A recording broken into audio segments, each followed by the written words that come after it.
What's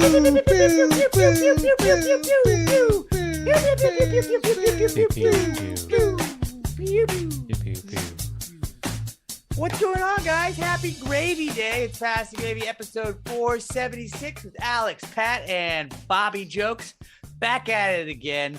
And yeah, we got a fun one for you. This is another one, Robert, where I don't have a lot on my prep sheet.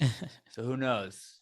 It seems like this is gonna be a quick one, but it may not be. So just Never get is ready then. for that. Strap yourselves in, ladies and gents.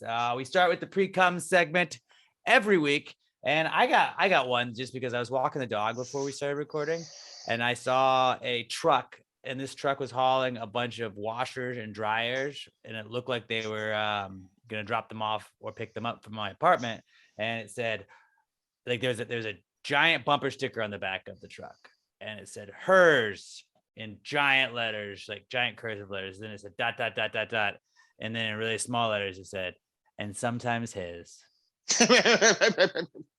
How about, like, what does that mean? Is that your truck then? That's just you, the way I've been like, this is my truck, but sometimes my husband drives it.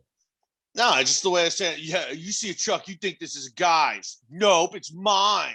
And my husband gets to drive it when I let him. I wear the pants in this family. Tight. I didn't care. That's just like another equivalent of sorry, boys, trucks are for girls. It's so unnecessary. 4-wheel drive princess. We get it. You're a chick and you drive a truck. Tight. I couldn't care. Hey, I drive a Corolla. I should just put like his on mine. You might think this is a chick's car, but no, it's a fat guy. Not a chick car. This is what I could afford. I always just want my other car as a sleigh one. That only works around Christmas, but it's just funny to think of getting that bad boy in August, throwing it on there. So here now I'm in a pickle because I had, I've got my front license plate frame that says Toyota. Get it? And the Toyota symbol, it's got ears like Yoda. Okay. And then I had ordered one for the back, a different frame that said Punch It Chewy. It never showed up, so I had to get my refund. I'm debating whether I reorder the Punch It Chewy one or get one that says my other car is the Millennium Falcon. Definitely the second one. I don't know. I love Punch It Chewy. Punch It Chewy's so good because it's so people would be like, "What the fuck?" Punch It Chewy. Anyway, Star Wars fan. Yep. I don't know. I'm biased because I'm a sports fan. So it's if you have your team on the outside of the plate thing, that's really the only time I'm like, oh, okay. I used that makes sense. It's weird. When you have super inside jokes. It's if you don't watch Star Wars, then you probably don't get the Punch It Chewy. And it's oh, not at all. But I'm a nerd. I don't care. Right. But I see a lot of people have the anime stickers on there. Somebody in my parking garage has them, and it's all over the windows. It looks like they're peeking up through the windows, but they're just 12 anime stickers around it. It's I don't know who that is. Maybe I should just go real nerd and just get they're not doing it for me, but it's just that's weird to be I'm gonna decorate my car with just this very niche thing that only a few people get. Should I get the sticker where it's the family? And then it's the fucking giant AT-AT walker, shooting the family. It says the Empire doesn't care about your stick figure family. Should I just go real nerd with my car and just put Star everything? Wars. Oh, hell, that's what I'm saying. Just cover my car in Star Wars shit. The sun visor protector thing on it, where it's Han and Luke and Chewie, and they're getting ready to take off for the Millennium Falcon. You put that up when you're parked. It's not a bad idea. Rays. Not today. That's not a bad idea because I could use it because we live in Texas. The cars get hot. I do have pretty good AC, so it works pretty quickly. And also, here's the downside of that is I'm super, super, super lazy. So I'm not going to put that up every time I get out of my car. Yeah, it's just going to sit in the passenger side. But if I did, it would be sick. I was just thinking if I got the tint on my side window to where it just looks like the side of Chewie's head. Just go all That'd be pretty out and make it sick. like a Star Wars car. Yeah, just make it nerdy as fuck. I think that'd be dope. I think you should definitely do that. It's just, I don't know. It's bumper stickers are such an interesting dive into somebody's like psyche, you know? It's like I get like I'm proud of my kid. This is my team. This is the school I went to. I get that. But then you get like crazy with it. It's like, don't talk to me till I've had my coffee. Like, why did you Like, pick sweet. that? Like, you were like, I need this for the bumper sticker. Like, that's going on the back of this bad boy. I wasn't going to talk to you regardless, but thanks for letting me know you're a crazy. Oh, here we go. Found it. $17. Oh, or I could get the Mandalorian and Baby Yoda. Nope. I'm just going to put it in the cart. I'm just going to put it in the cart. My Remember it other later. car is a Millennium Falcon. Well, no. I'm saying for the sunscreen. It's the one with Han and Luke and Chewie. Good. Definitely do that one. $17. Yeah, we're just gonna go ahead and add that to cart. We're just gonna go ahead and add that to cart right now. Why not, dude? Just a few days ago, I saw a bumper sticker that said like, "Sorry for my bad driving. ... But I'm a complete moron." Or something like that. Why'd you put that on your car? Yeah. I guess so. People would be like, "All right, well, I can't be mad. At least they're self-aware that they're a complete fucking moron." There used to be a guy that drove a Scion in my apartment complex, and they just had like the back windshield of their Scion just had like a big giant Scion logo. And I was like, why though? Like, do you race for Scion? I don't think you do. It doesn't look like you do, but like I drive a Ford, but like I don't just have Ford all over the back of the window because I'm like, yo, this is a Ford truck. It's like it says it on the front, it says it on the back, like it says it multiple times on the car. I don't think it needs to say on the windshield too. $20 like Nike swoosh. Oh, it's I don't know. That's the Millennium Falcon one is $20. But the punch it Chewie is also $21. This is not the droid you're looking for. That one is a good one too. I mean, there's so many good ones. I don't like it when dealerships put like a decal of their company on the car you're about to buy. I'm like, no, give me a discount if you're gonna have this on here, or take it off.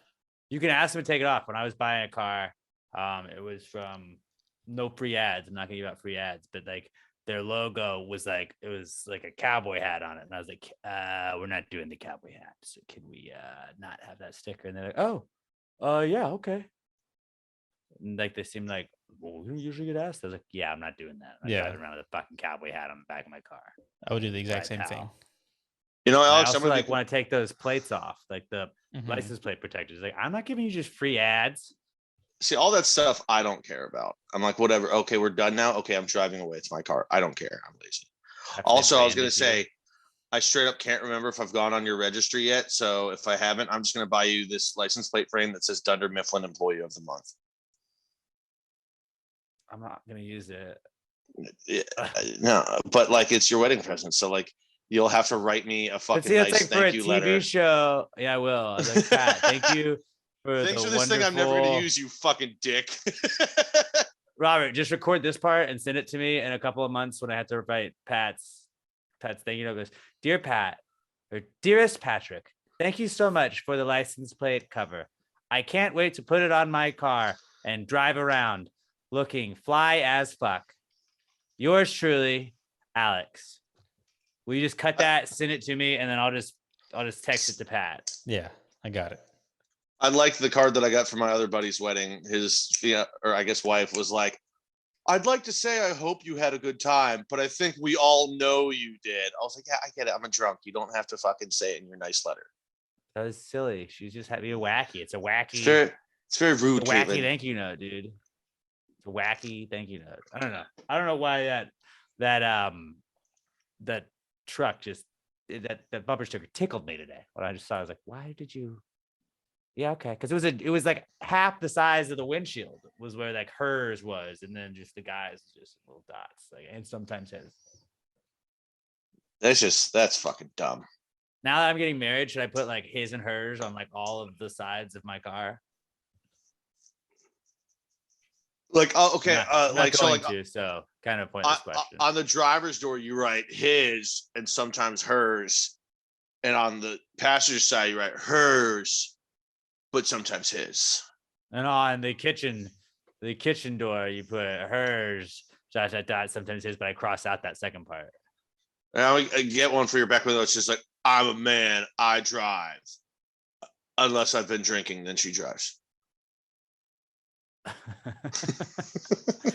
Gas, grass, or ass.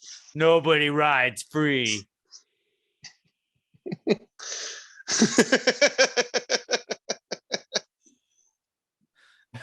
Just make Are you excited? Cars, am I right? Are you excited that you're going to get to make all the ball and chain jokes now? Oh, yeah, a little bit. We're working on them. You know, I'd like to come out tonight, guys, with the old ball and chain. Stay home. Oh, my wife, she's a battle axe.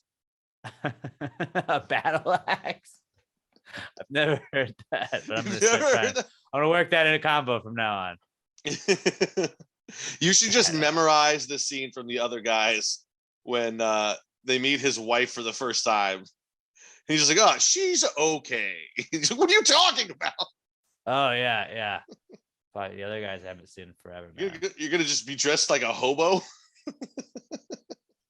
Speaking about the old ball and chain, my now fiance is getting ready for the wedding by going on a diet right now with her sister. Although it's not like I thought it was a fast, but it's not a fast. It's a fast mimicking program. So I actually brought some props in. So if you're not watching the video version, Pass the Gray podcast on YouTube. But this is the box that she gets to open every single day. And in it, you get it's like mostly soups. So like tonight, she'll be having this white bean spinach soup. It looks like baby food. Mix with water and then you heat up. Yeah, it's not really soupy. It's just like powder you pour into a thing. What did she have for lunch? For lunch, she had a butternut squash, which is just butternut squash looking powder that you pour into a thing. It's not baby food. It's less consistent than baby food. It's just powder. And yeah, you get to do that. And so it's like you're taking your caloric intake down. And then there's this, it's called an L drink. Don't know what's in it. A doctor made this. But you pour, based on your weight, you pour so much into a cup of water and you have to drink it. And apparently it tastes bad. So they give you these teas that you can also have throughout the day. A spearmint lemon, hibiscus tea. But these are all just this is what you're eating for the day. And that's like a fast mimicking program where you are eating something, but it's almost like you're mimicking fasting. But to me, it feels like some doctor just found what he had in his pantry and left over in his fridge and was like, here, have this. Because what was the snack? For a snack, in case you're feeling a little extra hungry, it was olives with a touch of sea salt. Dude just found olives in his fridge and was like, let's sprinkle on a little bit of salt. I'm fucking Salt Bay here. Done. What the fuck is she eating? 400 calories a day? That's what I guess that's fasting. It's like you're eating calories. You're just not eating a lot. So I decided I was going to make. Tell her to eat chicken. I guarantee you she can get full. She can get full on just. I'm happy I was talking over that. No free ads, dick. But tell her to just eat chicken. Just chicken. She could have 4 chicken breasts a day, which I'm sure is more than enough for her to be full. And that's 800 calories. That's nothing. Yeah, I've already started this, so I'm not gonna interfere. All right. I don't tell a woman how to live her life, Pat. Well, you're about to be married, so that's your job now. What she wants to do with her body is her choice. You know what I'm saying? I'm a big pro-choice kind of guy. Oh no, but, I've been listening to this philosopher, and he makes a lot of sense. He recently got kicked off Facebook and Instagram, but he talks about how men actually own their women's. That's him. That's him. No, smart guy. No, I'm just kidding. I'm just kidding. That guy. He's a piece of shit. So this is called the Prolon system. I have devised what we're going to start calling the gravy system because this is our new get rich quick scheme, boys. You want the ice machine didn't work out? The ice machine. Well, that's next. You have to have multiple income sources, Robert. So she's got teas she can drink. I found in my kitchen some teas that I have. I have a little oolong tea. Maybe you want an oolong if you're That's fun to say. feeling a little hungry. A breathe easy tea. Now you won't have a stuffy nose. Oh, I do. This is a tea, a bedtime tea, right before bed. Boom. Perfect. Could have used that And last then night. A little white tea. Yup, in my white tea. Let's go with Problematic. Go with that. Then what else we got? I They bet that have tea has the- no seasoning. Probably doesn't. It probably doesn't. Haha. But they have the L drink. I've got a 5-hour energy. Perfect. Take one of these bad boys every day. How many get calories you is in that? Like 5? going. It's got to be next to nothing in those things. I can't see it. It doesn't count as calories, right? Just read the nutritional facts on it. It'll be like the first thing it says. Right now, it's just saying it's got niacin, vitamin B, vitamin B12. Yeah, it doesn't say calories to me. All right, calories in a 5-hour energy. 4 calories. 4 calories, perfect. It's gonna keep it trim. They had olives go. with sea salt. I have Pearl's olives to go that I found in my pantry. So How many calories in that? sliced black olives? 40 calories. Nothing. It's Not bad. nothing. Not Not bad bad. at all. Very healthy. Also, if you're doing keto, Um, guys, olives good for keto. It's not going to hurt your keto Perfect. gains. It's perfect. They've got their little soups, little bag of soups. How about this Taco Bell mild sauce? That's a Pour it in, big sauce. Mix it with water, and then heat it up. Boom, there's your soup for the day. Or for breakfast, this apple cider vinegar. Just pour that in with some water, heat that bad boy up, you're good. Then for dinner, beef bouillon. Just there you Fun go. to say. Mix that with water, and I think you're golden. And then if you really want to change it up, just make this can of chicken noodle soup, and I would say heat it up. Then eat a spoonful of chicken noodle soup a day. It'll keep about a week or so. So that's good because you don't want to take too many calories. If you get hungry throughout the day, maybe some wasabi peas and a little sprinkle of this Italian seasoning. And I think Right on the tongue. Yeah, just a little bit on the tongue. And that What would is it look my like? fast mimicking plan. What would it look like if you sprinkled some seasoning right on your tongue? You want me to do that? Yeah. Ah, no, damn it. I wanted you to just mimic it. I wanted you to go, I'm not gonna do that. So I'm glad I didn't do that. Oh, and then how could I forget pistachios? Maybe you want one pistachio a day. Just grab it out of this pistachio bag. breaking the bank on that one. Yeah, you got yourself a fast mimicking plan. Oh, no, you don't understand, Pat. You can pay a lot of money for a fast mimicking plan because it's healthy. So you can just charge whatever for it. People will do it. You're like, say a doctor did it. Say a doctor said it. Oh, I don't have to be like a certified doctor. I can say I'm a doctor. I play a I doctor. was about to on a say, is that podcast. Dr. Oz? I mean, there are plenty of doctors like Dr. Oz, plenty of doctors that don't know what the fuck they're talking about and are Also, morons just and sell bullshit. Have one pickle. Have one pickle as well. If you don't want olives, you can have a pickle. Pickle's great, 0 calories. As long as you don't get those 0 bread and butter calories. ones. I don't understand how pickles have 0 fucking calories, but like they do. Maybe if you eat a whole pickle, you're gonna get like 5 calories out of it. But you eating pickle spears, pop them like chips. Also, drink a little bit of the pickle juice. Very hydrating, very good for you. So yeah, I mean, I feel like we could make some money on this fast mimicking program, the gravy fast mimicking program. If you don't really want to fast, but you want to like get healthy, we can help you out. Just order from us and we'll send you a bag just like mine. And then boom, there's a week's worth of food. That's actually this. We finally have a get rich quick scheme that could work because I am the perfect test subject. I'm so fat, I can easily lose weight quickly. It's just a calories in, calories out kind of thing. Yeah, if you cut your calories down. If I cut down, dude, if I stop drinking, I could lose 30 pounds in a month, no fucking problem. That's the craziest thing without working out. So like if we just did put me on like we just picked up a bunch of soup packets that were low calorie and we're like, oh, you do all this, and like we created a fake program around it and just used me as a before and after, we could sell so much money to stupid people that don't realize that it just, hey, eat less. Like just let less calories in than are going out. Okay. Or Yeah. less calories out there. I don't know, whichever way it is. Basically, the There's all these program like is stop overeating. detox. There's all these like detox systems and stuff, and it's like just drink these things every single day, and that'll like drink this instead of buying a week's worth of groceries or whatever. And it's like, yeah, man, like you're just drinking. It's liquid. Like you're not gonna get bloated because of that. Like Just I don't know. drink a gallon of water. But like, isn't that kind of what keto is? Like your caloric intake kind of just goes down. Well, keto is you're eating high fat foods, and something about then like because you're not getting enough carbohydrates into your system, your body actually starts feeding on the fat. So like because you're eating high fats and you're not getting enough carbs in, your body starts feeding on that. So like you drop weight. Like if you ever need to lose 10, if you ever need to lose 10 pounds in a week, just do strict keto and you'll drop 10 like that. It's fucking you have crazy. to go in ketosis first. Well, that's what it is because you're not getting enough carbs in. And doesn't it take a while to get like that?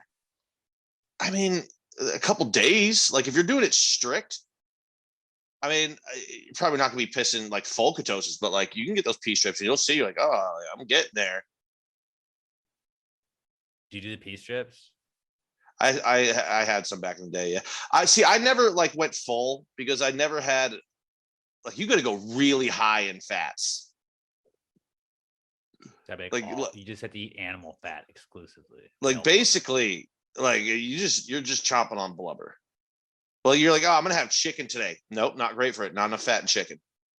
You're just eating fucking burgers, which is pretty dope actually. That was a sick part of it. Burgers and mayonnaise. Mayonnaise is fucking great. If you love mayonnaise, keto's the diet for you. You would just eat straight mayonnaise? No, but like you just add mayonnaise to everything so it ups the fat intake on it. Because mayonnaise is just all fat. That's why it's delicious. Like, oh, you want to eat chicken? Douse it in fucking mayonnaise. Go make up for it. That works. Yeah. That works. But yeah, that's my intro into fast mimicking, guys. We all learned a little bit this week, and I figured that we can get rich off of it. So let's try that out, and I think we could turn a profit. Just what I'd like us all to do is tonight, we can get on the group chat going, but just go through your pantry and your fridge and see if there's anything that you could part with. Put it in a bag. We'll mix it all together, and we'll make like individualized boxes. I got a bunch of cheese slices. That'll be good for this. It's gonna be great. Great. Yeah. Just one cheese slice. You're like, oh, well, I can only because you have to like have something where you're like struggling, so you can post like, oh man, look, this is the only like real food I get all day with that and my Taco Bell sauce. I have the perfect thing for that. One of the low carb tortillas.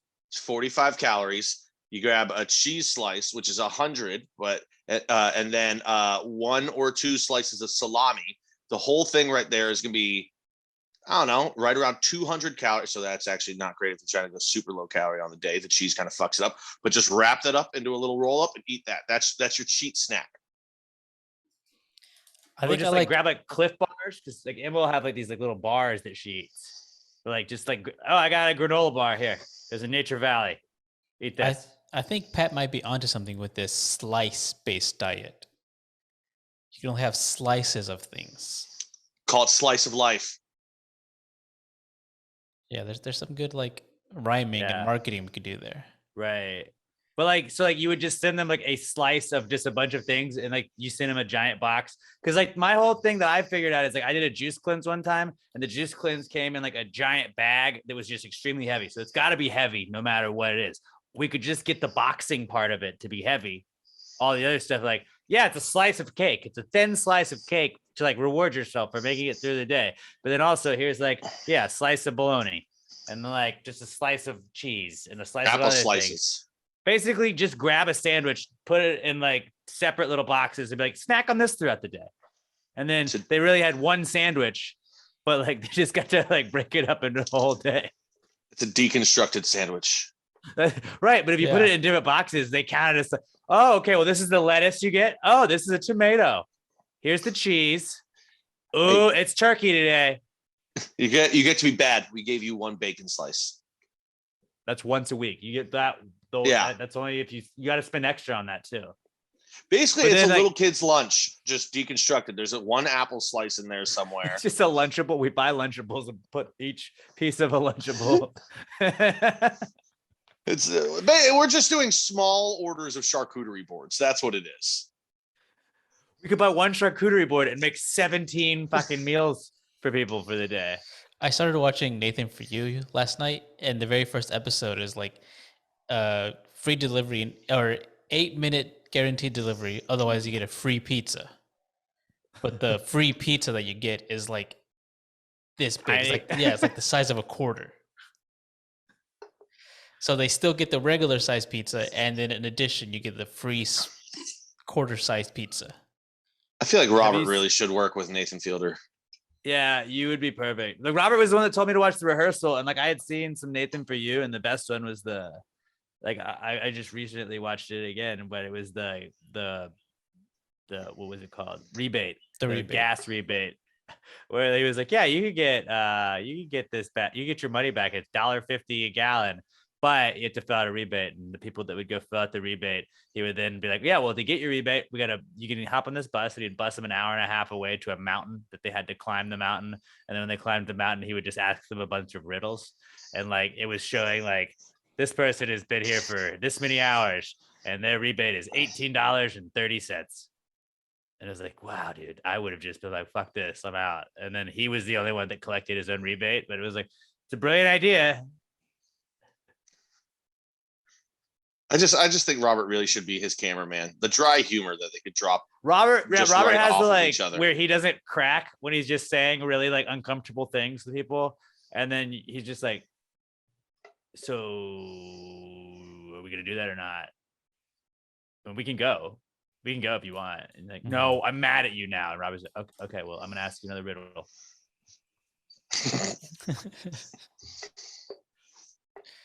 So Lunchables. Yeah, I think so. Like, just buy a bunch of Lunchables. Like, we basically, and then like quadruple the price of whatever we spent on the Lunchables, and then boom, sell it to people in heavy boxes. Charcutables. No, it can't make it seem like we just ripped off a charcuterie board and put it in boxes. We had to just it's called like gravy slice. Oh no, wait, slice of life. I like slice of life. The slice of life diet plan. Infomercials and all that shit. But also, Bobby like, has to do the infomercials though. He has to be our Billy Mays. Yeah, I think you're gonna have to do that. Do you want to like lose weight or something? This might be like the first get rich quick scheme that I'm on board with. Fuck yeah, we did it. We're all on board. I wish I had the it. balloons I could drop from the ceiling right now while Celebration played. I just think how funny would it be that you could probably like we would be like on our local news station if you like got it big enough where you're just like, yeah, let's just go buy fucking sandwiches, guys. Like, I'll get it big enough. Start your morning, because like what you have to do is just convince people to like to eat a bunch of times throughout the day, but like it's small. So like I'm torturing myself, but I get to reward myself every few hours, and it's like, yes, this is a piece of bread. Next is lettuce, then the tomato, then the cheese, then the onion, and now a final piece of bread. And they're like, okay, cool. You're like, yeah, you just ate a sandwich all day, but we cut your calories down because instead of eating multiple things, you ate one sandwich. Done. And we tell people that because you're eating just something, even though it's very small, you're eating a bite of something every 30 minutes, your metabolism just keeps working throughout the day. It never stops. It just keeps going throughout the day to burn calories. Who knows if it's fucking true, but everyone lies about these fucking diet fad bullshit just things. Throw out the word metabolism a lot. Like, oh, it really gets your metabolism going. And people are like, okay, yeah. Stimulates your metabolism. Got it. Libido. Throw that out there. I think we can make a commercial for this. Ladies, easily, honestly. Could raise your guy's libido. And fellas, she'll like it too. There you go. That's it. Fellas, as a gentle snack once a week, we get pineapple in there. You know, ladies, that one's for you. Maybe we can do a cross promotion with Adam and Eve. Oh, we definitely could. All right. So what else did you guys bring in? That was all I had. It's fast mimicking. And then, I mean, I love our get rich quick schemes. And I think that, yeah, again, like Robert said, this might be our best one yet, besides the ice one, which I think is also a great one. You want to go next, Robert, or me? We haven't talked about it. I want to talk about the office trivia night. This is our first episode since then. And just want to thank everyone for coming out. It was a really fun event. It was a lot of fun, man. We had a great turnout. Shout out Kobo's Q. Mhm. Fucking, what did you ate there, Robert? What'd you get? I did. I had just the regular beef quesadilla. Really good. Fucking bomb. Yeah, I had the burrito tacos. And then Pat, you got the boudin mac and cheese, right? Boudin mac and cheese brisket quesadilla. Holy fuck. Fucking Jesus. Insane. So good. With the Dude green doesn't salsa miss, to dip it man. into. Kobo's does not miss. Everything on that menu is awesome. And it's like whatever he gets a hold of, like meat wise, he's like, this is what we're making. And like, so like the menu changes and he offers different stuff and it's cool. But yeah, that guy was fucking awesome. The whole place was fucking awesome. I appreciate everybody in the gravy gang that came out. Mundo and Co. The money beats. They were our winning team that walked away with the money and the bar tab. But yeah, it was a great turnout. Shout out to Melissa Hyde too, man. Did y'all have any of her cookies? She made cookies. Dude, She made those Pat a cookies. Tres Leches cake.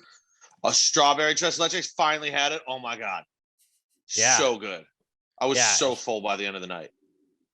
It was absolutely delightful. She sent me home with some cookies, and like the next morning, like some of them were oatmeal cookies, not oatmeal raisin, because those are shit cookies. Yeah, I But can't believe she I sent me didn't home I didn't have that chocolate one. chips and some oatmeal cookies, and I was like, I'm gonna eat these oatmeal cookies for breakfast because they're oatmeal, so it's actually healthy. Mhm. That we could put that in our box.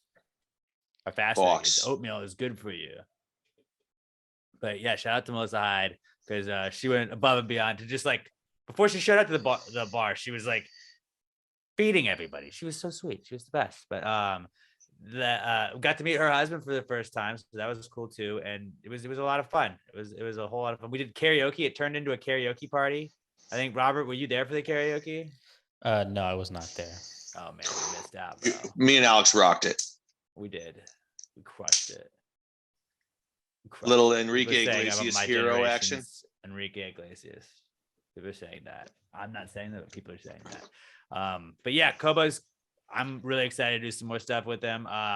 It'll probably be like maybe like November before we do something else. We got a busy next couple of months, and then they're kind of like the hub for Astros games before and after. So like when the Astros are in the playoffs in October, they'll probably be pretty busy. So maybe like November or like early next year, something like that. But we're to definitely do some more stuff with Kobo's. Like Kobo's is the best because you go and then you're like, I'm just gonna fucking munch on some food too because it's maybe the best food in town. But Office Trivia Night was fucking awesome, and I appreciate everybody that took the time to come out and hang out with us. So that was cool. And it was just hanging out with a lot of the gravy gang. I hadn't got to hang out with Noe Guerrero that writes in sometimes. He was hanging out at the bar. I got to hang out with him for a little while. Alex O was out there.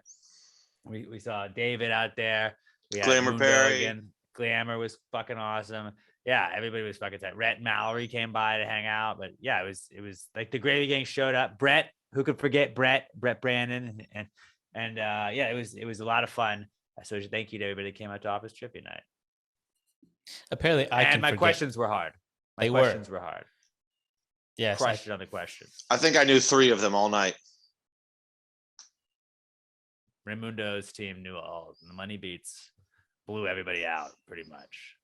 I think Wasn't even he close. single-handedly knew all the Yeah. knew most of probably those did. questions. I don't want to say it was just him, but like, yeah, his team fucking definitely did. He knew a lot of them. Still good time though. Yeah, it was a lot of fun. We do have to acknowledge a controversy, though. It seemed like one of Alex's questions was incorrect, though. We just awarded everybody the points though. When there But, was debate like, on it, we were like, I mean, how are you going to come in as the question master with an incorrect question? That's all right, well, 23 out of 24 were fucking fine. So. And who doesn't want a question you get right? Everybody got that one right. So there you go. can't be mad about that. What did you bring in, Pat? I to piggyback off of making fun of women's vehicles and Andrew Tate, I've got a little gentle misogyny to bring in. And I know I've said this before, but I just it has to come in again. it's my old rule. When more than 2 women go out to eat together, there has to be a man. And this one wasn't even for me. This one wasn't even for me. Okay. And I say that because there has to be a man to tell him, hey, it's time for us to leave. We've been here long enough. We had a server the other night that I cut her. She was ready to go home. For another hour and a half, she just had to sit there because these 3 women wouldn't leave and wouldn't pay their tab. They just left the check on the table for an hour and a half. And she's just sitting there waiting to go home. Worked in the morning too. She was there all fucking day. Like, Jesus Christ. Like, if you guys are out to eat, I don't care. Pay your fucking tab and then just tell them, hey, we're good. You don't need to, like, we're just gonna sit here and talk. That's fine. We don't need that. We didn't need the table. It was later on in the night. We weren't trying to like get them out so we could get another table. But just pay your fucking tab, guys. So your server also kind of can collect their money. It's a dick move.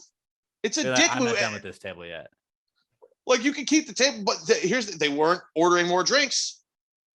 They were just sitting there for an hour and a half, talking, completely done. If my dad was there, he would be like, hey, yeah, it's time. Let's pay and get the fuck out. Weezy was pissed. After like 10 minutes, yeah. Like, just don't be a dick to your servers, guys. That's one. And the other one I had, and this one is a little out there, but this is something I was wondering about. Do you think people's breaths actually like really smelled back in the day, like before there was brushing your teeth and all the dental hygiene that we have today? Or did like our bodies just kind of adapt and our mouths like self-clean to get rid of like the bad bacteria that is causing bad breath? Because like we weren't constantly scrubbing shit away, so then stuff would regrow. Do you think our mouths kind of self-regulated back in the day and everyone's breath didn't absolutely stink? It was just kind of like our bodies regulated to where it was okay and not rancid breath unless there was an actual problem? I definitely think people had bad breath. Like, you got to have some rank breath, but I don't think people like people didn't have deodorant then either. So I think that people just didn't think it was gross to smell bad. That's like, this is what people smell like. I mean, yeah, like, of course, BO was definitely a problem back then, but I feel like the human body had problem? To, like, was it a problem, or like, did you just not like that wasn't anything that we're like, we worry about like, do I smell bad? Because like, we don't have to worry about like whether or not we're gonna be dead at the end of the day. Like oh, tiger's gonna eat us, or some fucking saber tooth is gonna fucking just gore us and shit like that. Like, they were like, I gotta fucking make it to tomorrow, man. Like, I don't know. Like, we found this buffalo. Let's harvest it and eat all of it because we don't know if we're going to find another one anytime soon. And so it was like, yeah, I got blood and mud and shit all over me, but like, this is just life. And then I think as like shit got modernized, people were like, hey, it's way better when I can take a bath, because it used to be like only like kings and people could take baths and shit. And like people would take baths like once a month. And it's like that. Everybody probably fucking smelled terrible. It fucking smelled awful then. Like, I always think of playing Red Dead Redemption. Like, Arthur Morgan would smell like shit. You can go to the hotel, get him a bath, but like, that guy doesn't bathe the whole time. He was a cowboy. Like, cowboys just didn't bathe. So you call a cowboy shower, just putting like cologne all over you, and like, you're like, I don't have time to shower. Cowboy shower this bitch, and like, get out of there. I mean, they're actually in that game, if you get really dirty and like just keep not bathing and going to camp, they'll like make you dunk yourself in water. Right, but like, that was how you like, but that was like how you would like clean yourself. You're like, I'm gonna go to this river and just stand here. I don't have soap or anything. Like, so I think it's running water. Just like, it works. Right. I'm not saying like, but like, that was like, I think that's just how people like were used to it. Like, you were just used to just like stank. Like, it didn't like stick out to you. Like, it probably didn't smell good, but you're like, this is what everybody smells like. Now you're like, this guy's not fucking wearing deodorant because everybody else is wearing deodorant. So you like it, you notice it. BO is a completely different thing though. Like, of course. No, but I think like, I feel like teeth were the same way. Mouth. Like, yeah, I mean, obviously if your teeth are rotting in your mouth, it's going to smell bad. But I'm just saying, like, just natural, regular, like, before people were constantly scrubbing away all the bacteria in their teeth to clean them, like, if your mouth just kind of sat there, I feel like the body would regulate. What about dogs? Like, look at dogs. I mean, I know people like have their dog's teeth brushed or like brush their dog's breath, teeth. Unless they eat their own shit, dog's breath really is not that bad. But it doesn't smell great. It's not sticky, but it's not like great. So I think you had bad breath. You just didn't like pay as much attention to it as you do now. That you're like, oh, that's what fresh breath smells like.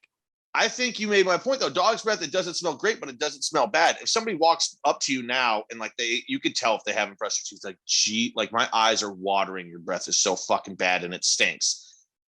If we just never brushed it like dogs, I feel like the mouth would just like get used to the bacteria. And like when there was bad bacteria, the mouth would clean itself to try and help get rid of it. But like, I don't know. I think I'm onto something. I got to ask a dentist about this.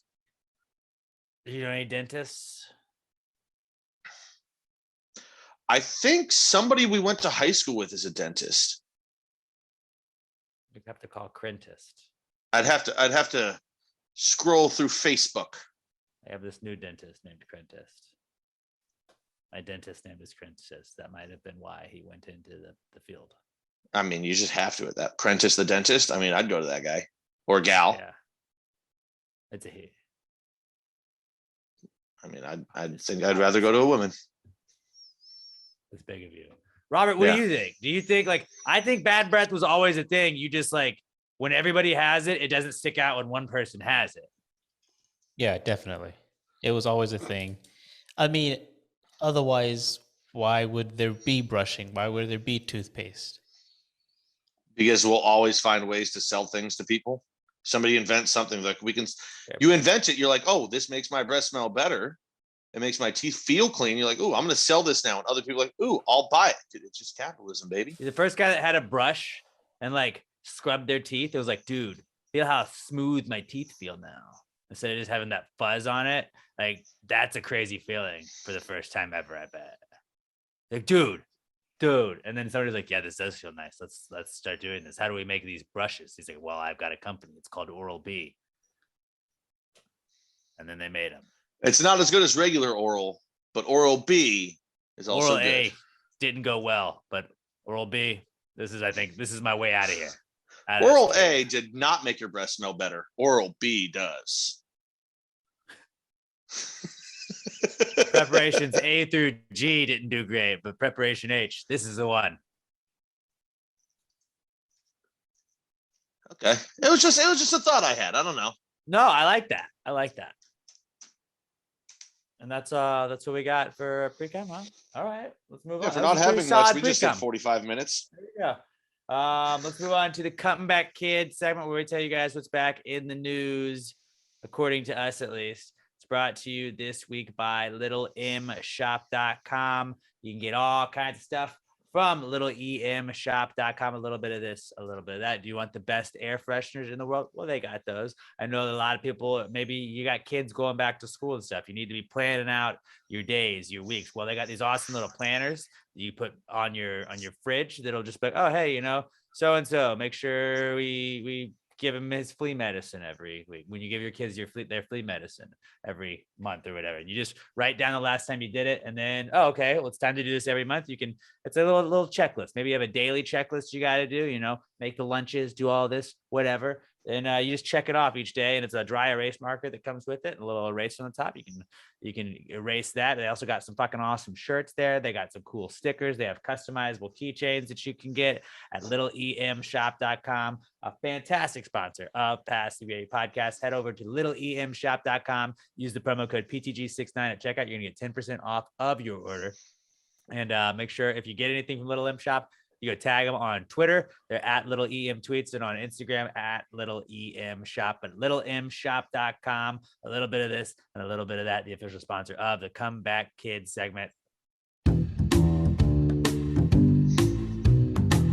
It's the Comeback Kid. The Comeback Kid of the week. The Comeback Kid of the week.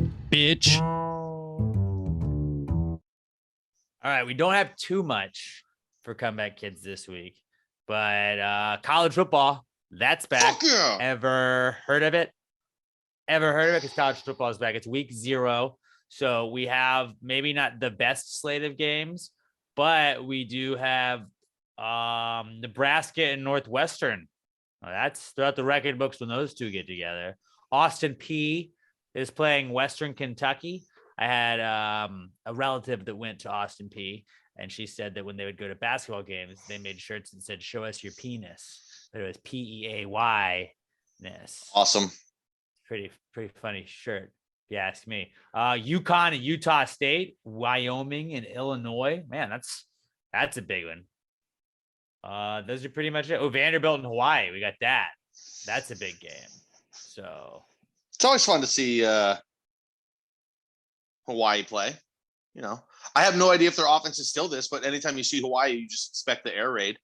They're going to throw it 80 Colt times over the Brennan's course of gonna the be game. there. Yeah. Yeah. RIP Colt Brennan. But RIP. yeah, it's that college football weekend where it's not really the first weekend of college football season, but it is, but it's not. So it's like you're gonna have a couple of games like, oh, okay. Like usually there would be like, I feel like Florida and like Virginia or Virginia Tech would like play on this weekend. There used to always be like one like big one, and I guess this year that is the Nebraska Northwestern game that's in Dublin, Ireland.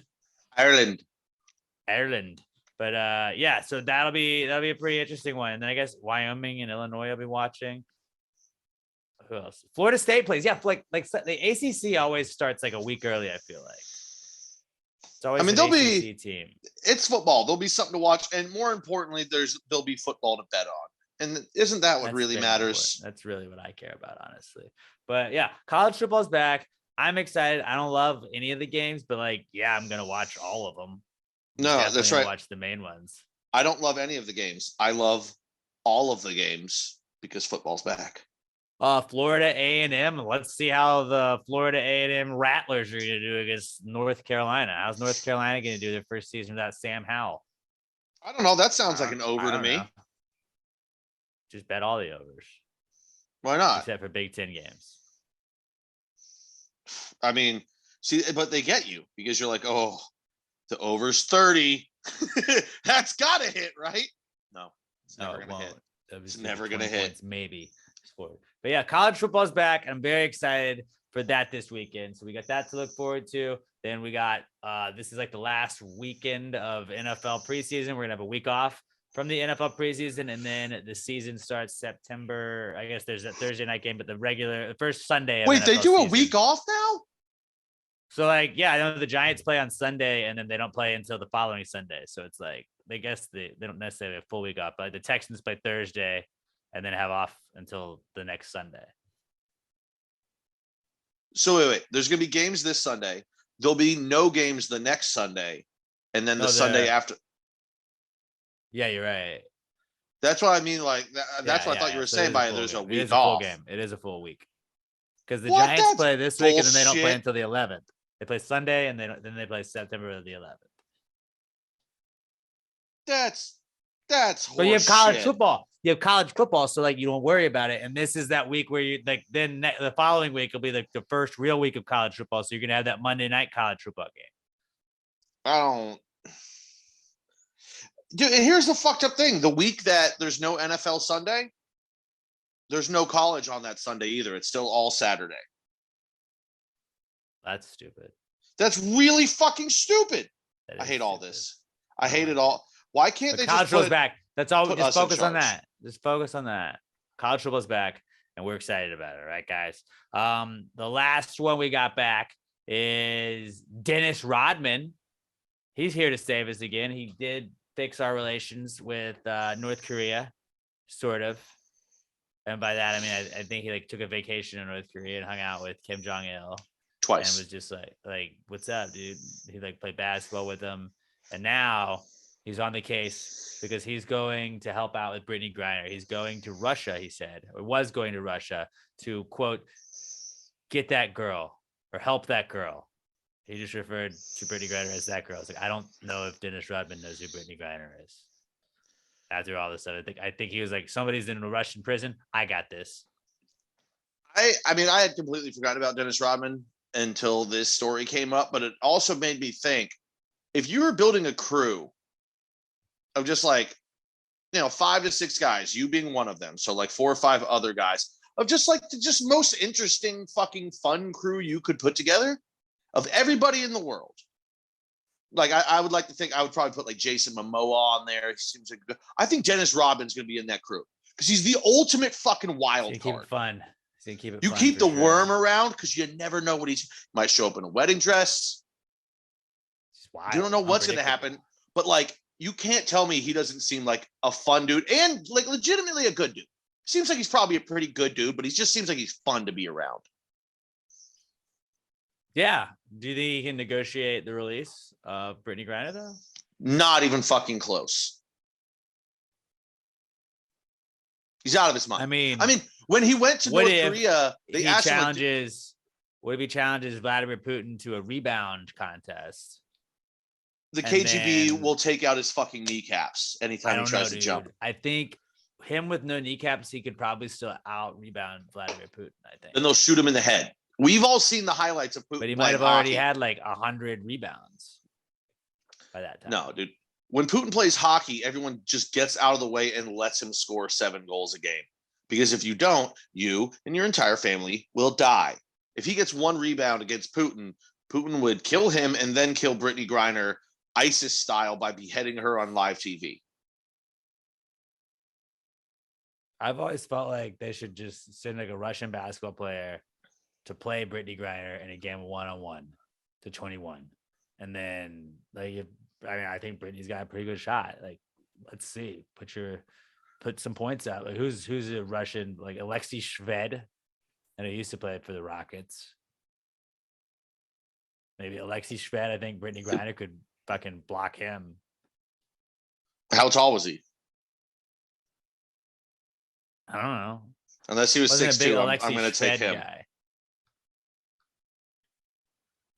I don't know if you've ever noticed this about Brittany Griner, but she can't really jump. She's just taller than everyone in the WNBA. He was 6'6". Yeah, I'll take him. How tall is Brittany Griner? She's 6'8". 6'7", 6'8", I believe. 6'9". 6'9". Okay. Nice. Once she jumps, she's 6'11". She gets like 2 inches off the ground every time. Sure. I don't know, dude. I think I'd take Brittany Griner. Well, it also depends how old is Alexei Shved now. I don't know. But usually the rule of thumb is take the guy. That's very sexist of you. I would take Brittany Griner. I said usually. But maybe that's why Dennis is going over there. He's like, I'll fucking take Alexei Shved's bitch ass. Is he going to play Alexei Shved in a one-on-one game? Representing Brittany Griner. Maybe that's the situation. I don't like. There's no direct flights to Russia anymore. So like, where does he go? Is he actually going to do this? Dennis flies private, bro. No, he apparently changed course like yesterday. But initially, they were like, Dennis Rodman probably gonna go save the country again and get Brittany Griner out. Our number one priority right now, honestly, should be saving Brittany Griner. And I get it. He probably He's landed in trying to do Sweden. God's work. Probably landed in Sweden and looked around and was like, "Oh fuck, I'm gonna stay here." It's just nice. A lot of tall, gorgeous women. And that's what the worm is all about. Women in Russia too. Oh, most definitely is. That's an extra plane flight. But he's flying private though. I don't think he has to worry about it. I'm just saying. I think he landed in Sweden and was like, "I'm good."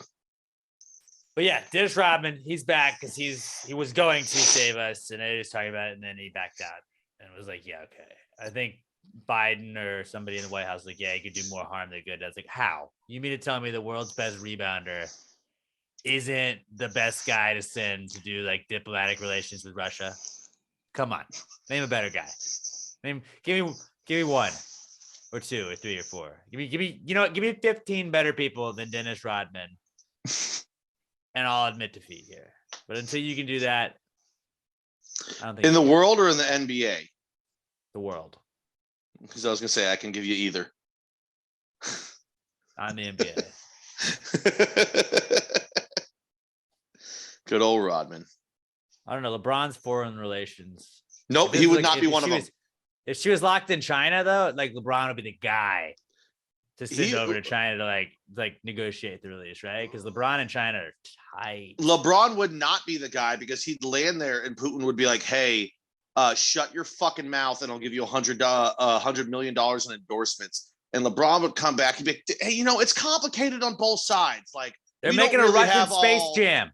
We don't have all the information, guys. So like, maybe Ukraine's doing some tough stuff too." And everyone would be like, "Jesus fucking Christ, LeBron, you're a whore for money." Let's hear them both out. Mao LeBron. Mao Zedong. Robert, I think that's what it was. What do you think? What do you think? You think Dennis is the guy? I feel like he is. You know, I can't say that I think he's the guy.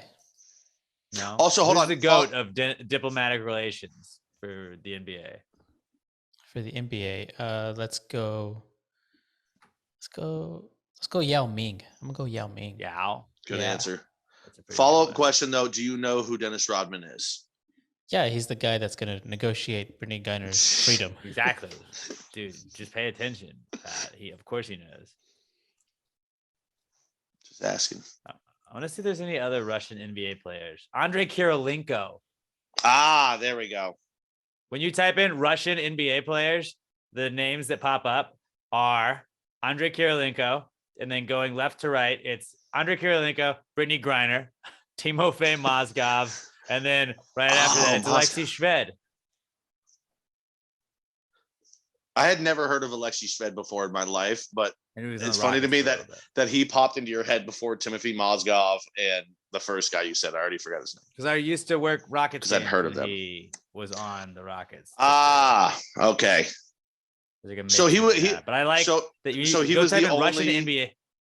He was Russian the NBA only guy that players. we didn't stash overseas then. Yeah. He had already made it. But if you type in Russian NBA players, Brittany Griner is the second one that pops up. And she is neither Russian nor in the NBA, She's in the WNBA. which I think is just as important. I watched the Dallas. No, you didn't. No, you didn't. I watched, my brother and I watched a whole quarter of the Dallas, There you go. whoever Dallas was playing game this week. Also, no, you didn't. You had it on. You definitely did not watch a full quarter. Yeah, it was 16-14 at the end of the first quarter. No comment. We watched that because we were like, who the fuck is Texas? Because I was like, I don't think Houston doesn't have a team, but Dallas was wearing jerseys that said Texas. And I was like, it's very misleading that it says Texas on there because it's Dallas. And then I immediately rooted against them. Doesn't Cuban own them too? Sun. I don't know. Oh, But they were playing the Connecticut Sun. And then I also learned the WNBA plays a 3-game series in the first round of their playoffs. because they can't afford to play anymore. Well, I thought they played 5-game series. Excuse me. I'm trying to learn. All right. I thought I was going to improve my sportsmanship. So did you know that 50% of the WNBA is owned by the 12 teams and then 50% is owned by the 30 NBA teams? I guess that makes sense because otherwise, why would the NBA keep propping them up? Well, the NBA, I'm not going to be that guy. Never mind. Okay, this one's kind of funny, and the number is still higher than I thought it would be. Guess how much it costs to own to buy a WNBA franchise? Or like, well, okay, so like, oh, okay, no, it's higher than that. The cost, they're looking for an expansion fee, $15 to $20 million, which that's hilarious considering what like it costs to buy men's sports teams, but also who the fuck would pay $15 million to own a franchise that going in is not going to turn a profit? Probably won't make you $15 million for a while. We're just shitting on women's sports, and I don't want to do that. This is gonna get us canceled. There's been a lot of misogyny the last couple of episodes of this podcast. It's been interesting. The WNBA I was has talking never about once watching been this. I'm trying profitable. to grow the sport. Yeah, it's not ever. The NBA picks up Yeah, they pick up the bill for it every year. It's the Bill Burr bit. Go watch Bill Burr's newest It special. loses $10 million a year. But no, you're right though. Bill Burr did break it down perfectly. Bill Burr broke it down. Wait, do they actually have owners, or is it just like They don't have owners, you racist. They're called governors. Sorry. Called governors. They did change that in the NBA. They're not owners. They're governors. Governors. I like just watching Pat trying to read whatever he's reading. Well, because they don't have, they're just owned by like corporations. Like so they have all the ads. The Seattle Storm is owned by Force 10 Hoops LLC. It's not even. Scuba buys them. I know the Atlanta Dream was owned by some politician that they did not like, and then they made her sell the team. Oh, the Minnesota She was Lynx is owned by the best Glenn person. Taylor. That's. Oh yeah. See, this is what I figured, and I think that this is what brought me onto this ownership thing about it. Is We'll just cut I this think part of the if you podcast. own if you're the governor of the NBA team and there's a WNBA team in that city, I think you kind of just like also You own get it. them.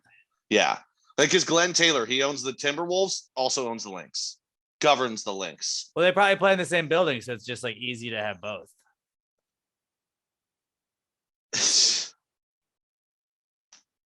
Well, and the whole thing that brought me onto that is you think like he always says it publicly that he's so proud of it and everything. There's no way Mark Cuban actually likes being the owner of the WNBA team, right? The Dallas Like all these rich guys, all they ever do is do things to make Wings, more Dallas money. Wings. Look it no up. idea. No Look idea. it up. Look it up. The Dallas Wings. Dallas Wings like- versus the Connecticut Sun was the game I watched. Yeah, Yes. Yeah. Dallas Wings. I literally never heard that Yes. term before in my life. Never heard it before. But Well, like, you don't know yeah, WNBA, dude. I do. all, I do. all of those mega Live rich and guys breathe that it. can afford to own teams, all they ever do is like you people always say like, why wouldn't you just throw some money at this? Yeah, because rich guys don't throw money away, except apparently if they own WNBA teams, they're fine with just throwing money away on that. Because I think they're forced to. I don't want to weigh in on this anymore. Pat, for Robert, the, what are your thoughts? It's not a hot take. Nobody likes the WNBA.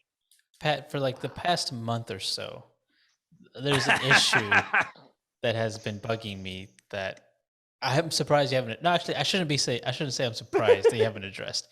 But your framed Yeah, thing it's behind off. you. I know. I keep fixing it and it just keeps falling. I was thinking about it earlier. I got to get some double-sided tape to put on the back.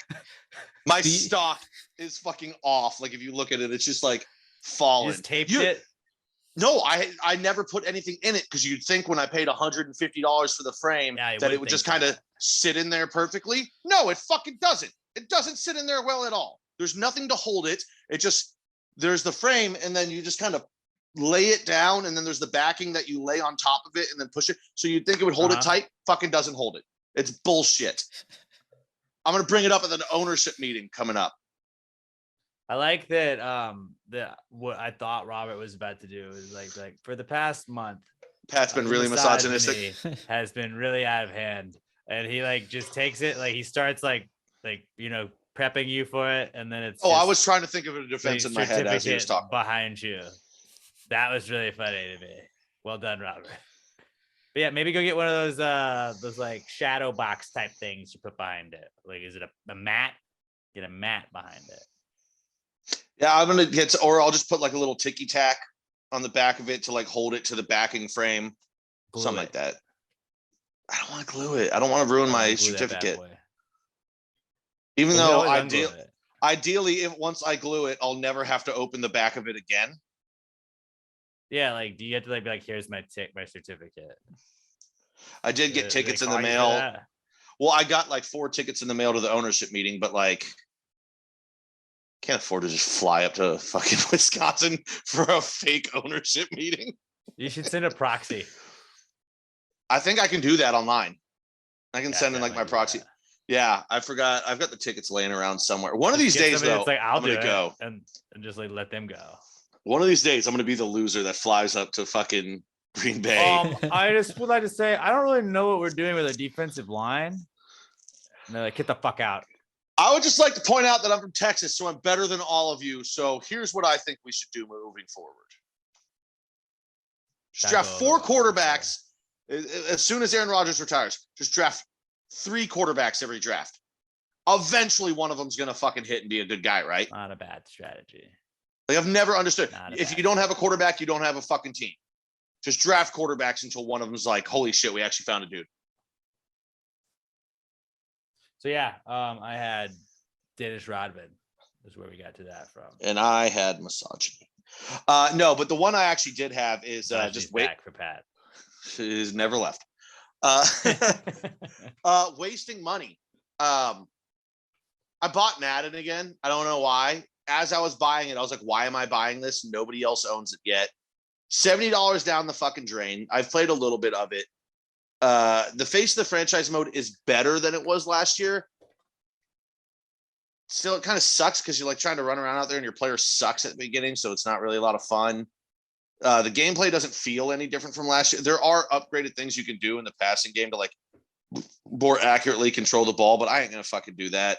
So like, if anybody in the gravy game wants to play online, hit your boy up. Red Does Six it Chubby still kind Panda. of suck? It's not as in your face shitty as the last couple ones have been. There are improvements. It looks great. The running game still feels like bullshit. Like I haven't got. Granted, I've only played like 2 games, but like you run a dive and you just get hit immediately every fucking time. Your wide receiver's running a crossing route. You try and lead him, and he just runs into the side of the linebacker. So then, like, just stops running across the fucking field, and your ball gets picked. Like little things like that, which I'm hoping they'll work out the kinks in it. But I waited longer. Normally, I pre-ordered it. I was like, I'm not doing that this year. And then it's been out for 2 days, and I was like, I'm fucking buying it. And that's $70 down there. I remember. I do it every year. I kinda play it for quit. 1 week, and then I quit stop. a while ago. I just was like, I'm not doing this because they like started doing like that's also like kind of why I don't play Call of Duty and I play Fortnite now, where it's like Call of Duty is very realistic and it's like, yeah, dude, bro, I got a headshot, he's dead. It's like I need a couple of shots because I'm not good at this kind of stuff. All right, like I need to be able to hide and run away and then go back. I need to be able to. Like the realistic part of it, like I'm not playing this for the realness. Like I don't want the physics part of Madden. When they started doing that, where you had to like balance the running back, it's like no. This is a video game. I'm not wanting to balance his legs as he's getting hit and making him spin off a tackle. I want him to just do that because he's a good player. Like LaDainian Tomlinson used to do a hit stick or a juke stick, and he'd be like bloop bloop. Light stick. Like, that was awesome. Like that's the video game part of it. I don't think it needs to be that realistic, and it's like. I get it. People wanted it like that, but like I was like, I'm out. Also, I feel like if the Giants had a really good quarterback that was fun to play with, you might want to play it some more. Daniel Jones is the fastest quarterback in the league the last 2 years. Fastest. That's true. So, but also, it'd be a great quarterback to play with.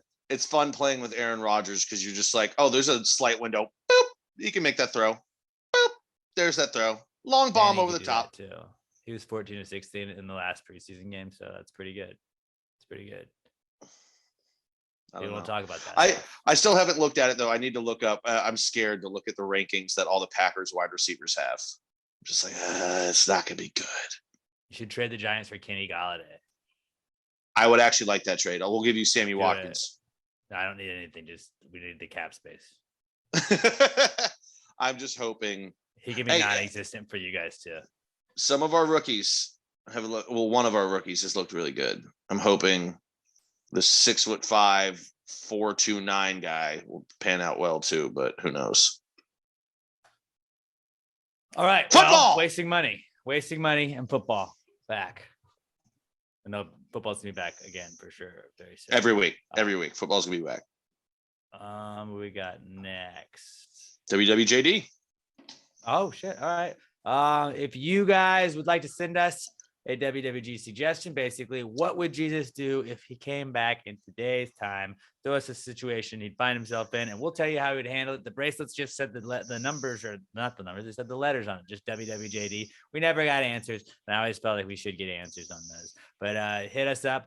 Hashtag PTGWWJD to @PassTheGravyPod on Twitter with your What Would Jesus Do suggestions. We're going to do this until we stop getting good ones. So keep them coming, guys and gals. But this is the What Would Jesus Do segment.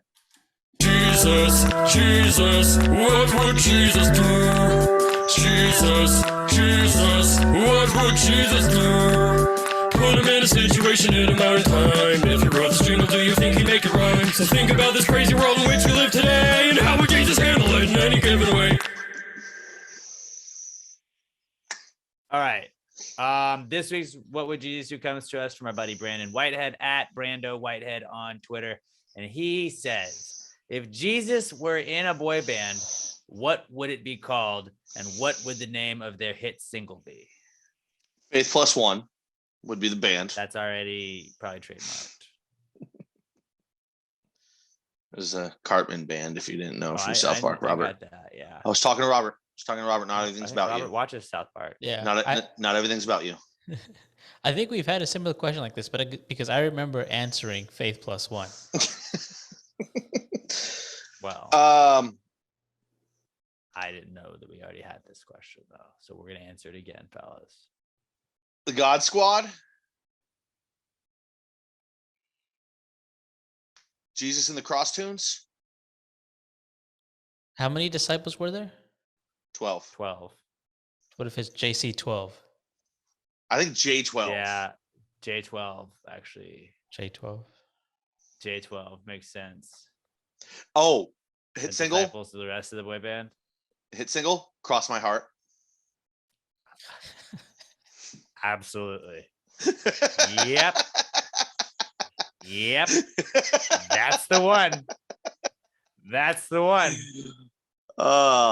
Sometimes things just work perfectly. It really did right there. So yeah, I think J12 with their hit single "Cross My Heart" fucking nailed.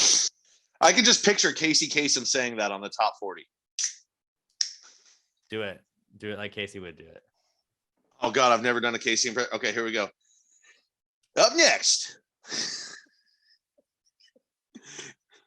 is J12 with their hit song "Cross My Heart." It wasn't bad. That's the best I can do. That wasn't bad. Yeah. Oh my God. There's our answer. Just open shot right there. That was a great one, Brandon. At Brando Whitehead on Twitter. Give him a follow. Hashtag PTGWWJD, guys. This segment stops when you guys stop giving us good ones. So keep them coming, guys.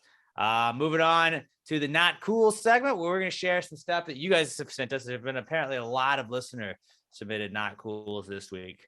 A lot more than others. So we had to sort through some of them. And there are a lot of things in life that make you say, hey, man, that's not cool. One of those things that always helps, and one of those things that always is cool, is Southern Star Brewing Company, our best friends and the best beer in the entire world. Pat's enjoying himself a nice strawberry bombshell blonde. That is my favorite of the Southern Star arsenal. And I mean, we got a couple weeks left of summer. Enjoy your summer by the pool by crushing some strawberry bombshell blondes. Nothing wrong with those. The Southern Brunch citrus shandies, those are fucking awesome as well. The regular bombshell blonde, that's the one that brought him to the party, and that's an oldie but a goodie. You can never go wrong with a bomby over there. And yeah, I mean, they got plenty of new ones. They got the Fuzz Pedal IPA. I saw they posted something today. Somebody was saying that if rock and roll needed a new name, it might be Fuzz Pedal, because it's like rock and roll in a can. And yeah, sounds about accurate. Everybody's got something they're going to find that they're going to enjoy at Southern Star Brewing Company. If you want to head up to the brewery, they got all kinds of stuff that's available just on tap at in the tap room. Hit them up there. They're up in Conroe. And yeah, you got to go check. Why did I just blank on the address? Something North Fraser Street. Yeah, it's up in North Fraser Street in Conroe. Fuck. But go check them out. They're the fucking best. And tell them you're part of the Gravy Gang. We got a Pastor Gravy flag hanging right by where you get your beer tokens. And I promise you, you guys are not going to be disappointed. They'll welcome you in there. Ben will take you on a fucking awesome tour of the brewery. Those guys and gals at Southern Star really know how to have a good time, and they're going to help you have a good time as well. And then you can also pick up some Southern Star wherever you get your beers. If you're in the state of Texas, go to a Kroger, go to an HEB, go to a Specs, go to a Total Wine and more. They got it everywhere. If you're drinking a Southern Star, tag us at Pass Your Pod. Let us know you're supporting the people supporting the podcast. Tag them there at Southern Star BC and at Southern Star Brewing Co. on Twitter and Instagram. We'll give them some love. Give us some love. We'll give you guys some love. Support the people supporting the podcast. Southern Star Brewing Company, the best beer in the entire world, and the official beer sponsor of the Not Cool segment. Not cool, man. Dude, that's not cool. Not cool. Not cool. Dude, that's not cool. Not cool, man. Dude, that's not cool. Not cool. Not cool. Dude, that's not cool. Not cool. Not cool. All right. Let's read some listener submitted Not Cool. 3525 North Fraser. 3525 North Fraser Street. 3525 North Fraser Street. I got it. I don't know why I fucking. You got mental problems, man. I figured it out though. 3525 North Fraser Street. All right. Let's start with some listener submitted not cools. Our first one is from I would say, captain of the winning office trivia team, the Money Beats from Friday night, Raimundo Benavidez at KMundoB on Twitter. I mean, shout out to him. He was playing through this injury as he came into trivia night. So, like, he really played hurt. It's like his Michael Jackson flu game or Michael Jordan flu game. Michael Jackson flu game would be hilarious.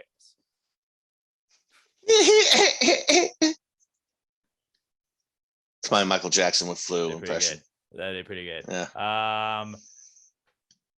Mundo says his not cool is my esophagus doing what it's been doing for the last 10 years and closing up, making me lose my voice. It also gets very itchy. Doctors still can't figure out why it happens or how they can fix it.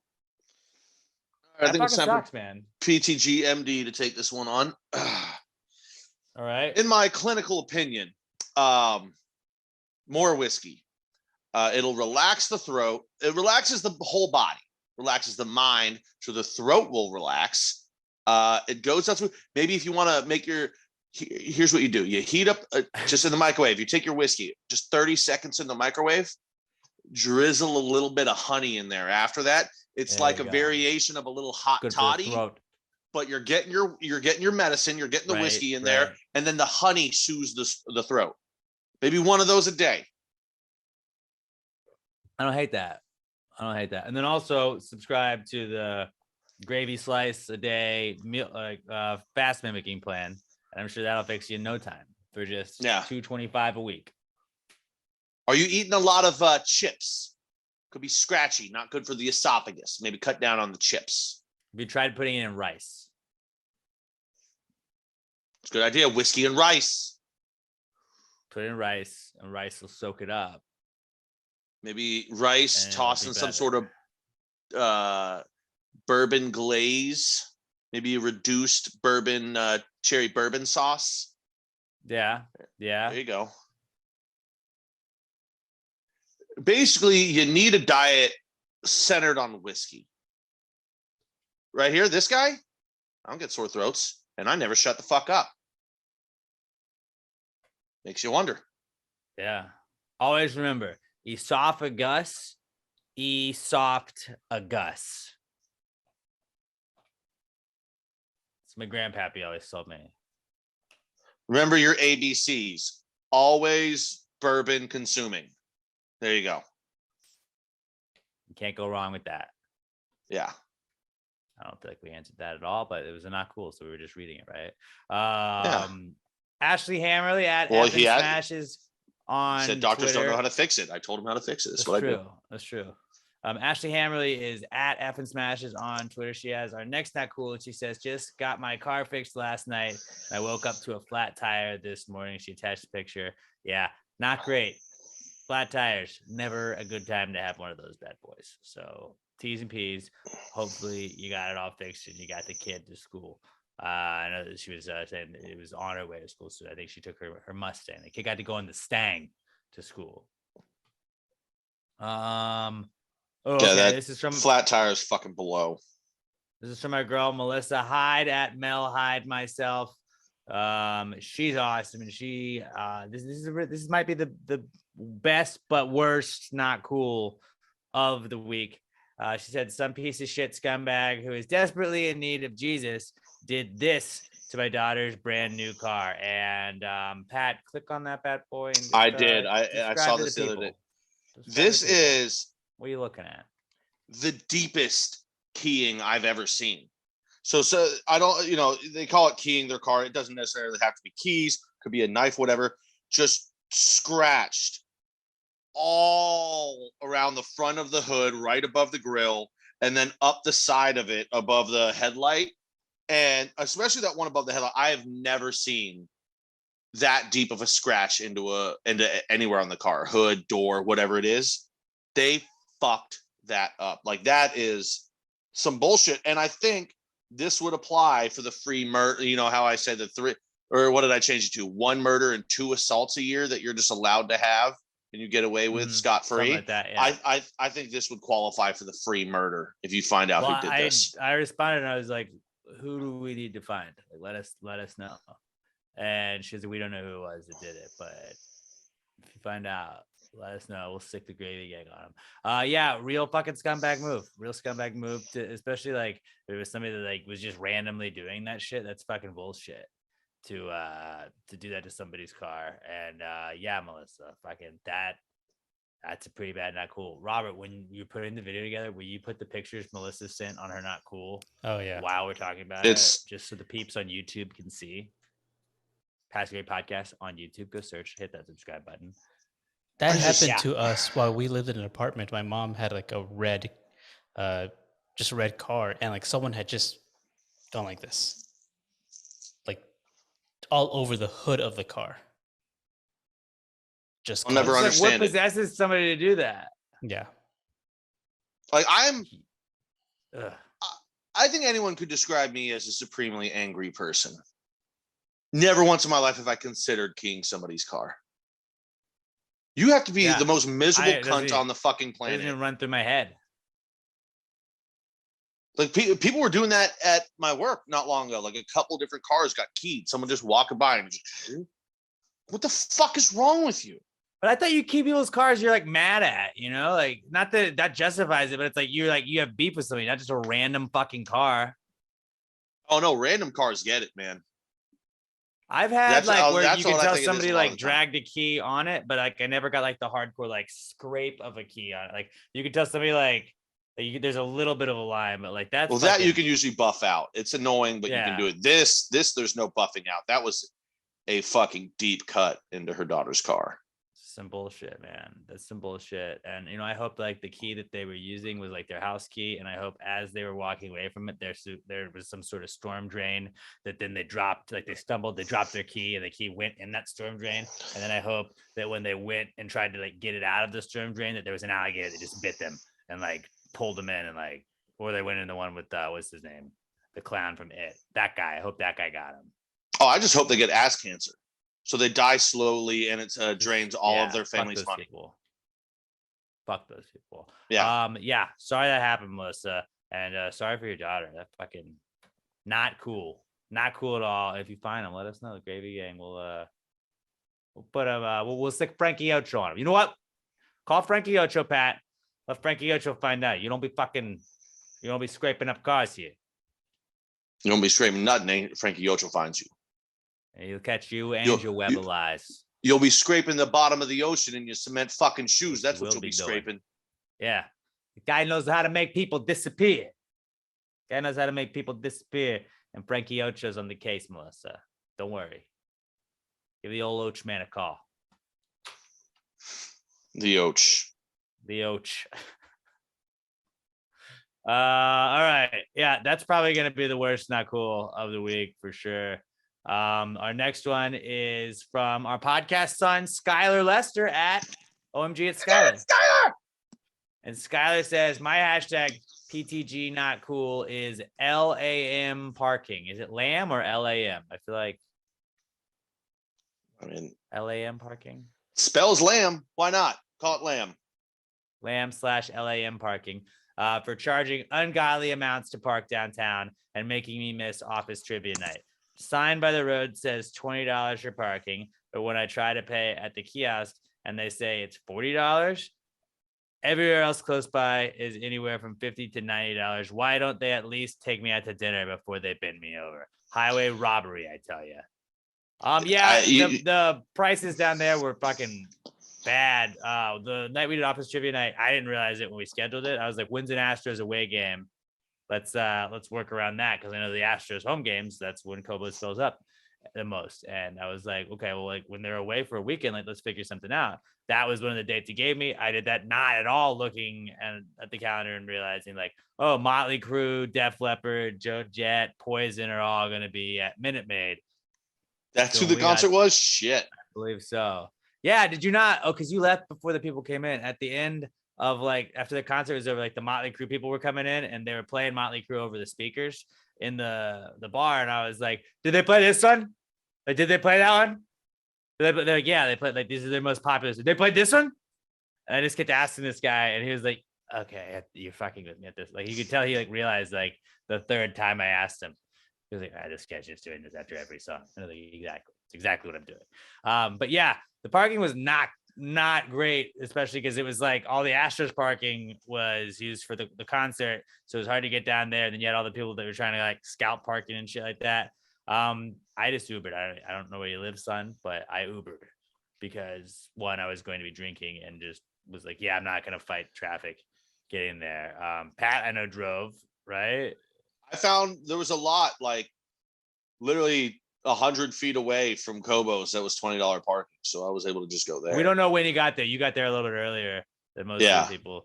But yeah, no, dude, that fucking sucks, man. And like, that's why, like, I at this point, like, when I have anything downtown, even if it's just like, hey, you're gonna go there and you're gonna come back, like, I'll Uber. I'll just fucking Uber. Like when we did, well, you live close enough to do that. right? No, I get that. But like, I'm honestly just like, I'll eat the cost of whatever it is. Where it's like, I just don't want to fucking have to park and worry about getting towed or ticketed or shit like that. I'm just like, I'm gonna just Uber it. Just fucking, I'll eat that cost. And it's probably more in the long run, but like, whatever. And then it's like, it lets me justify like, well, I'm here and I Ubered, so I might as well drink. Yeah. But yeah, dude, I mean, that fucking sucks, man. And I'm sorry it made you miss trivia night, bro. No hard feelings. We're not upset. We're not even disappointed in you, son. We know you gave it your all. We know you're not a quitter, that we've just been like, fuck this. Like, we know that you had to go through some hardships in that. And I think it made you a stronger man. I think it made you it added character. And yeah, that fucking sucks. And I mean, honestly, like looking at office trivia night, I don't know if anybody was going to beat Raymundo's team. yeah. Because the first time we did office trivia night, we had like prizes for like, I just remember I had sold that West Ham website that I made, and I used all of that to buy prizes, and was just like, if you got first place, go pick what you want on the table. And then I kind of like let every other place after that go, and I was like, nah, this time we're just doing first place gets stuff, second place gets nothing. Bragging rights. I think Kobo gave second place like a shot. There was also like one question where if you got it right, you got the threat level midnight shot. It was a lot of fun, dude. Which also, I didn't catch her name, but second place solo. It was a solo team. She was by herself. Came in second place. That was fucking impressive. There were a couple of 2-people teams that I saw out there. Yeah. I know Rhett and Mallory, I think they got fourth because we did have a tiebreak question for first place, and there was a 3-way tie for second, and we were like, nobody's gonna get anything, but let's see this one. I think Rhett and Mallory ended up getting fourth. Yeah. I didn't catch her name, but her team name was Voldemort. Oh yeah. Voldemort was great. There were some fantastic team names, and then there's a team called the Blumpkins that just didn't get any questions right. Yeah, that was your brother. Yeah. He was like, well, I felt like it would look weird if I tried to win anyway. So, and then I think he drew a penis on there because he knew Robert had to grade it. We had Andy's Nipples was a team name. There's some good ones. It's Brittany Bitch. That was a team name. Yeah. Sorry about that, Skylar, dude. Like, downtown parking can be such a fucking bitch, but next time we do some at Kobo's, we'll try and also make sure it's not the night of like a giant concert that people are going to also be going to. Yeah. After the Astros season's over, like, I feel like we got some more time, you know? We'll figure something out. I don't know. We got some karaoke night requests potentially for the future. We've already done a past karaoke night. Who knows? Who doesn't love the Okie? Kobo's is awesome, and I mean, we love our folks at Southern Star, and there's nothing like we're gonna definitely do more shit at Southern Star for sure. But just like it's nice, like for like I feel like a lot of times asking people like I think Alex O was coming from Baytown when I was talking to him, and it's like that. Like I appreciate the fuck out of the people that like drive from like Baytown or Galveston to like Conroe. So it's nice to like, it was nice that we got to be like more like centralized, like in downtown. And there were people that were in the Woodlands or Spring that are normally right around the corner from Southern Star that had to come in. And like, I get that was more of a drive for them, but it was nice to kind of like move it around and just give like people a little bit closer location for sure. But I mean, we're going to definitely be doing more things with Southern Star. I don't think we're not, but I'm always very excited to be at Kobo's, and like Kobo's is like, that food is so bomb. I was just like, absolutely. Anything you guys want us to do at that restaurant. So, sorry about that, Skylar, bro. You really missed out on a lot of food. It was awesome. And fucking Melissa's cookies and Tres Leches cake. And I'm excited to try Kobo's wings next time. Trivia. Yeah. We should just keep going. Just like a boys trip. We'll expense it. There we go. We'll expense it. It's a business meeting. We're entertaining clients. We're also the clients. We're entertaining clients, us being the clients. I entertain myself all the time. When we have our gravy fast mimicking program that we're trying to install, like we can go and be like, was that because it was a sales call? It was a sales meeting. No, they didn't buy anything, but we could get Kobo to like invest in it with us. And like we just take Kobo's food and you take the brisket, mac, cheese, and boudin quesadilla and just like pull it apart and be like, here, have one piece of this now. I mean, we could Have just one say, piece of yeah, this 27 times throughout the day. there you go. I mean, we could consider adding the wings to the menu. You have one wing. You get one wing Chicken. here. One wing every 4 hours. Oh, that sounds like absolute murder. I couldn't do a program. But that gave me also one like wing a at nice a little time. treat. A nice treat though. That was our whole key. You just space out one meal, and instead of eating 3 meals, you eat one meal just like all throughout the day. Yeah, but like if you gave me, okay, here's where you eat a piece of bread. Here you eat a tomato. Here you eat the salami. Here you eat the cheese. But if you go, here you eat one wing, I'd be like, out. It's physically impossible for me to eat one wing. Can't do it. That's true. But it teaches you self-control, and that's what we pitched. Don't have part that. of it. It's going to Don't teach have you to that, know can't be taught. how to fight through the hunger pains. What if we don't call it a wing? Because, you know, Emma's thing, I'm sure it's not called butternut squash powder. Butternut squash soup, but it's a powder. Yeah. Yeah, we got to call it something else. Then that'll convince you, Pat. Protein. You realize You can call it Protein. whatever you It's like want. You something give me protein. one wing, I'm gonna be like, where the fuck is the rest? it's not a wing, Oh, though. what It's was the something drink? else. The drink was called an L drink. So we would just call it like it's a C. It's a C wing. Chicken bite. C protein. C protein. So it sounds like it's like healthy. It's C protein. Like this is just a chicken wing. I want chicken wings so bad right now. I think we're onto something with that though. It's C protein. C protein. I like that. What does that mean? I've never heard of that. You're like, oh yeah, you have. Don't worry. And it just comes in like a tiny little box. You open it. You're like, this is a chicken wing. You're like, eat it. You're C being a protein. real C. Just keep talking about chicken wings when I don't have them in front of me. C protein is a thing. And we just made it. You're about I to love it. Like, see we're me just get adding real on to fucking this. angry. We have so many great ideas. We have so many great ideas going forward. You just go to Wingstop and buy like a big thing of wings and just like space it out to like 4 different people. You're like, here you go. It's a 3-day meal plan. My mouth One is wing literally watering right Every now. 8 hours or every 4 hours. I fucking hate this.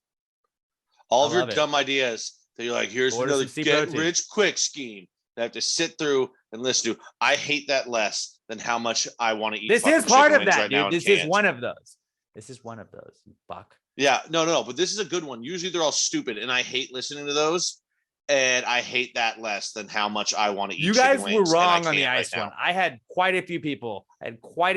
Last week tell me like the math on that. We were way off, and they're like, "Dude, you're gonna make that money back so fast on an ice machine. You're basically printing money."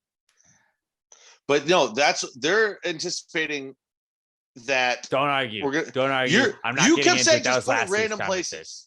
You can't Yeah, just put we ice do need random ice. places. You need it outside of the store, and they already have ice. Or Maybe you if we replace it, I if just we need ice. lease our ice machine to the store, I don't know how stores work with ice. I don't know. Because you're not an entrepreneur like me. I'm an entrepreneur, right? Ice-trepreneur. Entrepreneur. No, but I also You go can have into that one for fasting. free. I'm also into fast mimicking. Nothing about me is fast. All kind of entrepreneurship. Well, here. There's one thing about me that's fast. If you get it, Heyo. quick on the Sorry, trigger. ladies. What is it? Coming. Wait, come. It's coming, Robert. Get it? Oh. Yeah, that's usually what I say. Oh. Oh. I'm sorry.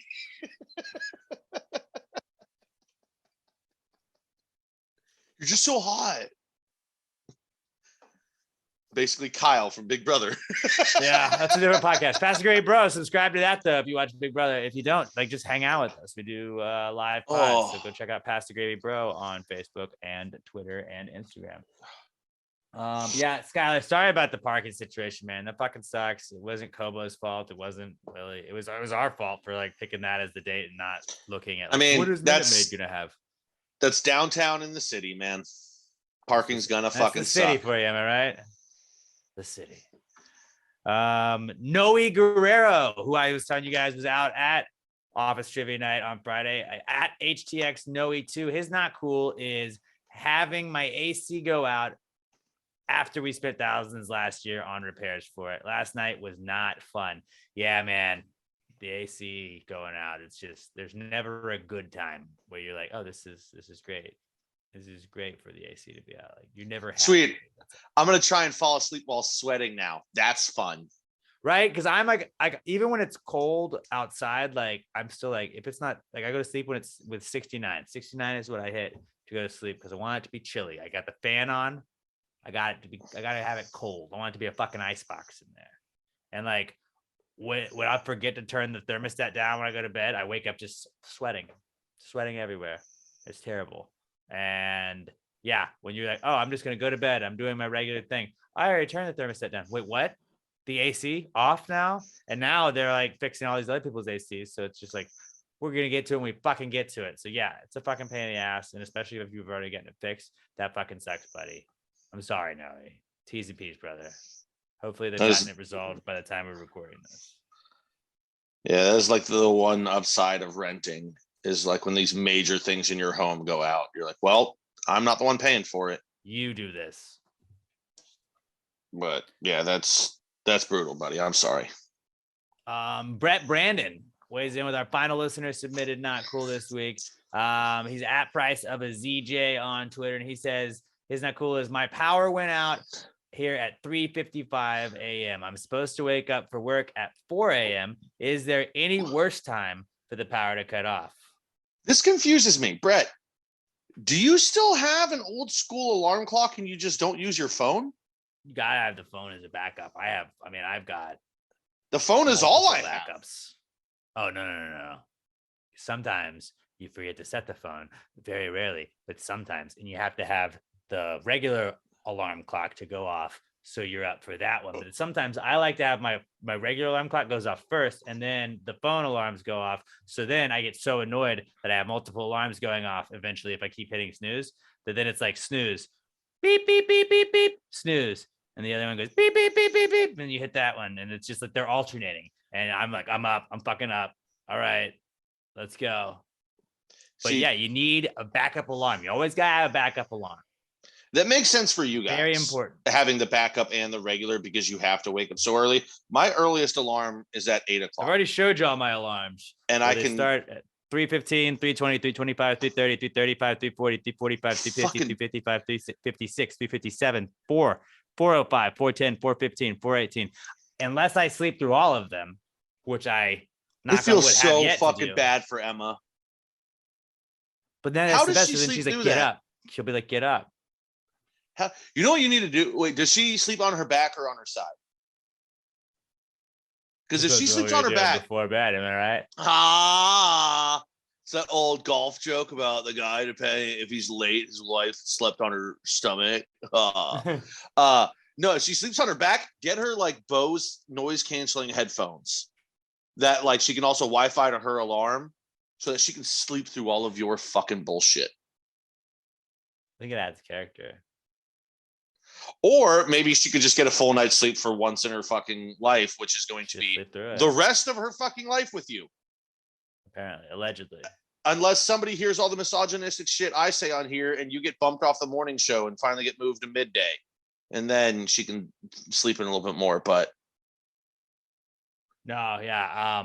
She's just used to it. She's just used to my 8,000 alarms. Oh no, that's great. Yeah, that's definitely what you want for your wife. It's just to be used to it. You don't want her to be comfortable.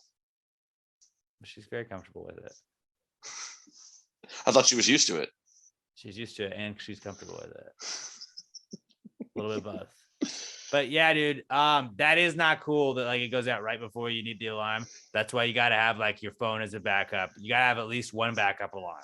That's crazy. I don't know a single person whose alarm isn't on their phone, at least as a backup. Lesson learned, bro. I like the good old fashioned like alarm clock though.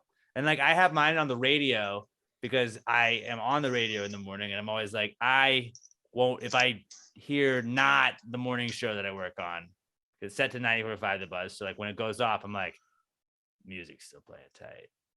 I'm not late.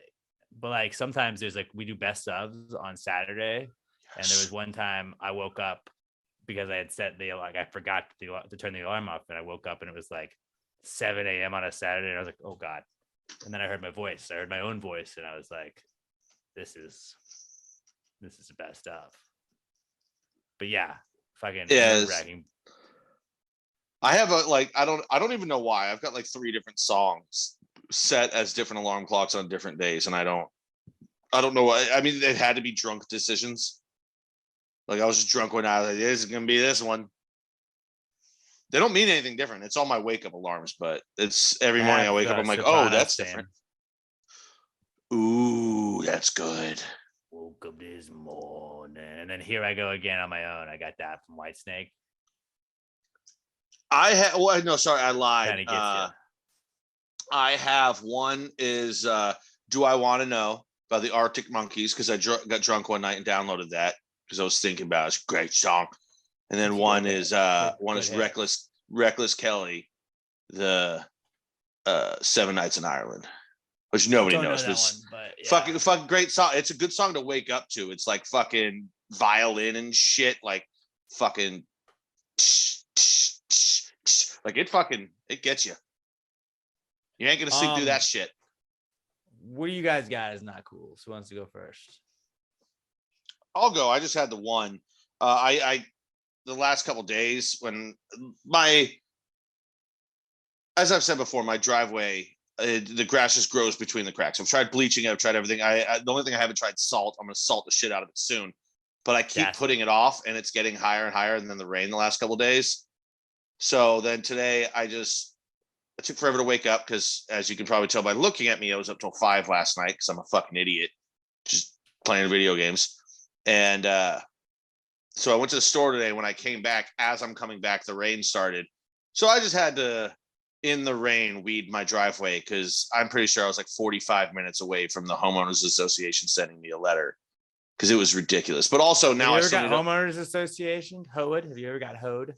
Oh, I mean, I get letters about my front yard every 3 months. I'll just let it, like right now, I probably have one waiting. But also it's because I put it off. I meant to do it Monday and I didn't, and then I got to work on Monday and someone was like, oh, see all the rain we're gonna get for the next 2 weeks? And I was like, fuck. And it's rained every day since then, so it's getting worse. I actually like mowing, so I was actually gonna do it today, and then the rain started, and I was like I'll trim my driveway in the rain. I'm not gonna fucking mow in the rain. But it's so long now that and wet, it's going to constantly clog up my mower as I mow. So it's going to take me fucking twice as long. It fucking sucks. That was a pain in my ass today. Actually, it wasn't that bad because it felt it wasn't that hard of a rain. I had my bucket hat on. Yeah. So it was like a nice mist. I had a button up on it. I just kind of opened it up on the chest, let the chest hair out. Yeah. It was actually kind of refreshing, but it sucked at the same time. Now my weeder's all fucking caked with wet grass that I got to clean later. Just annoying. Not that bad, but it was annoying. That's future Pat's problem. Oh yeah, it won't get cleaned until the next time I have to edge, which will probably be like a week and a half from now. Nice. Yeah, I'm a real piece of shit. Robert, what about you? What you guys? Not cool. About two or so weeks ago, my brother got into a car accident, and he lives in San Marcos. He's okay, thankfully. Okay. I honestly, good. Honestly, don't know how he's okay, but he's okay. San Marcos drivers, man, they fucking suck. And my mom got a letter like a week or so later saying, "Hey, the car is at this towing place. It's being held in storage. You owe $600 for." Like the fees, the cleanup, the storage fees. I think it's like a daily fee, yeah. Yeah. And at this point, we had no idea where the car was until we received this letter. Like we didn't even know the car was there. So like now we had to pay $600 for it. And we were like, okay, well, we don't want the car anymore. Like, okay, well, you need to bring the title and money to pay this off. I'm like, okay, well, my mom has the title here in Houston. the cars over in San Marcos. Right. So this ended up involving me, where I had to drive to San Marcos during the weekday because the tow place is only open during the weekday. And like this was like this past Thursday that I had to go.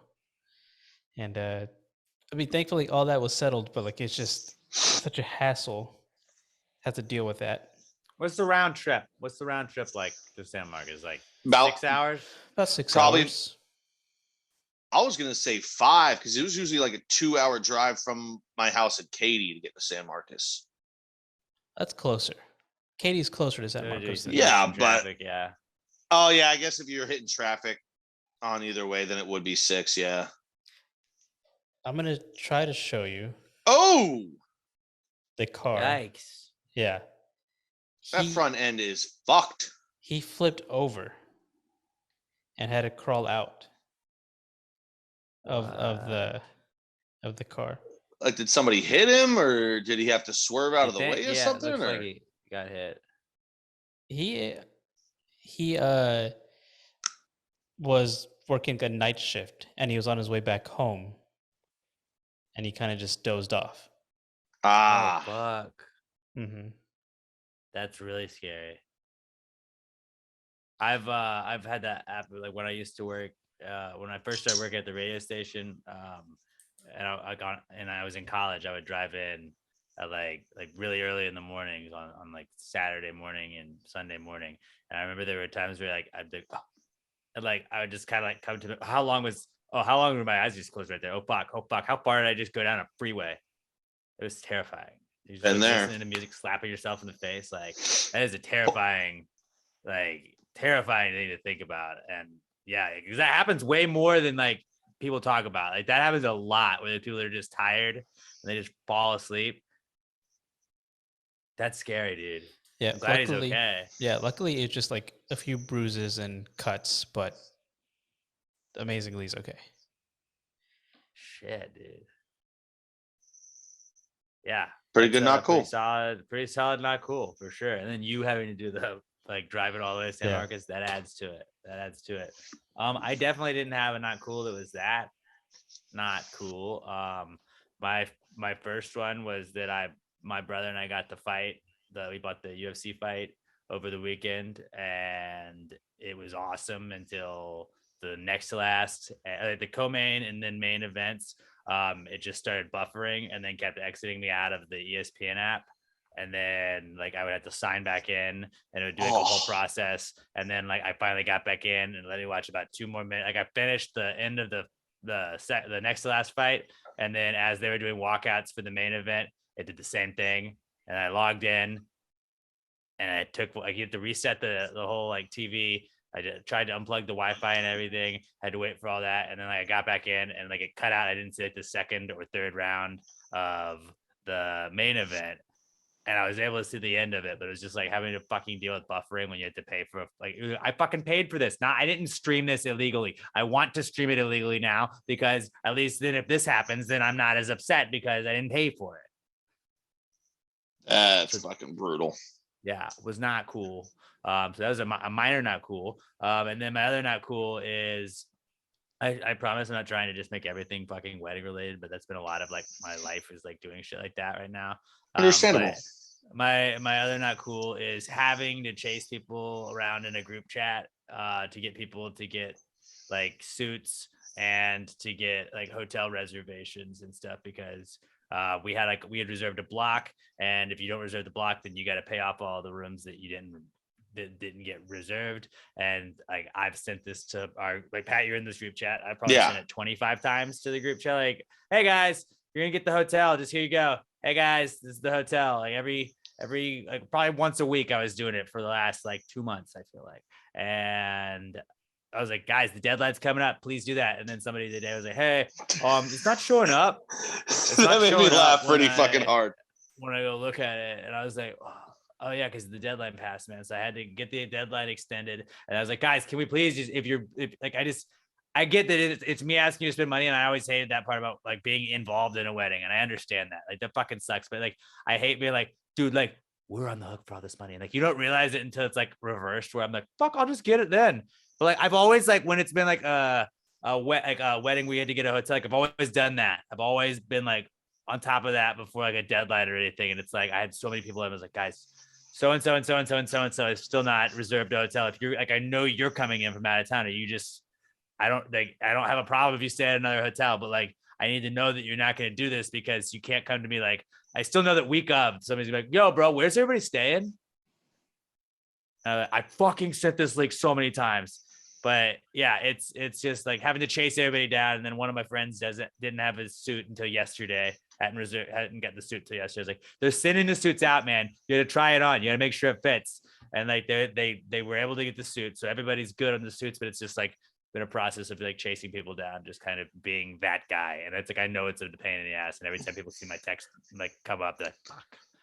What's he gonna beg me for now? I'm like, please, I just need you to do this, man. It's amazing to me that like you would think that if Robert, I think you would think that if I was just having to chase people in a group chat to be like, dude, you need to do this.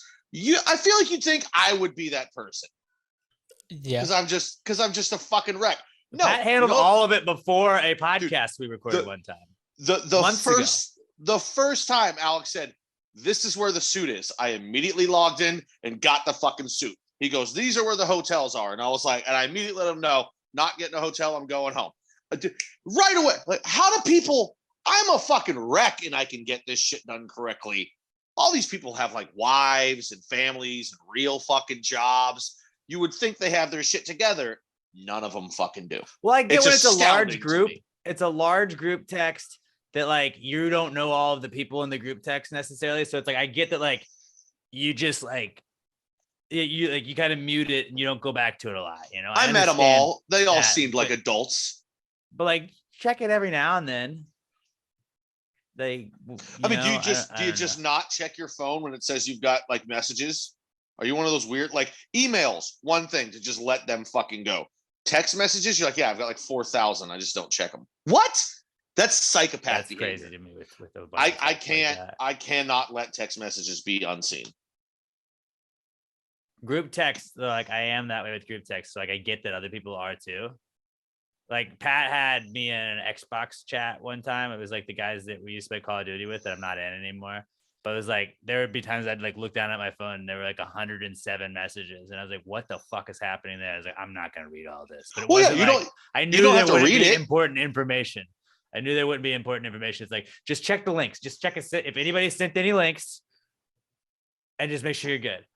But I mean, there's people that'll just be like, "Oh, there's that many," not even looking at it. All you gotta do is you click on the chat and you swipe back out of the chat. Like, I'm not gonna read.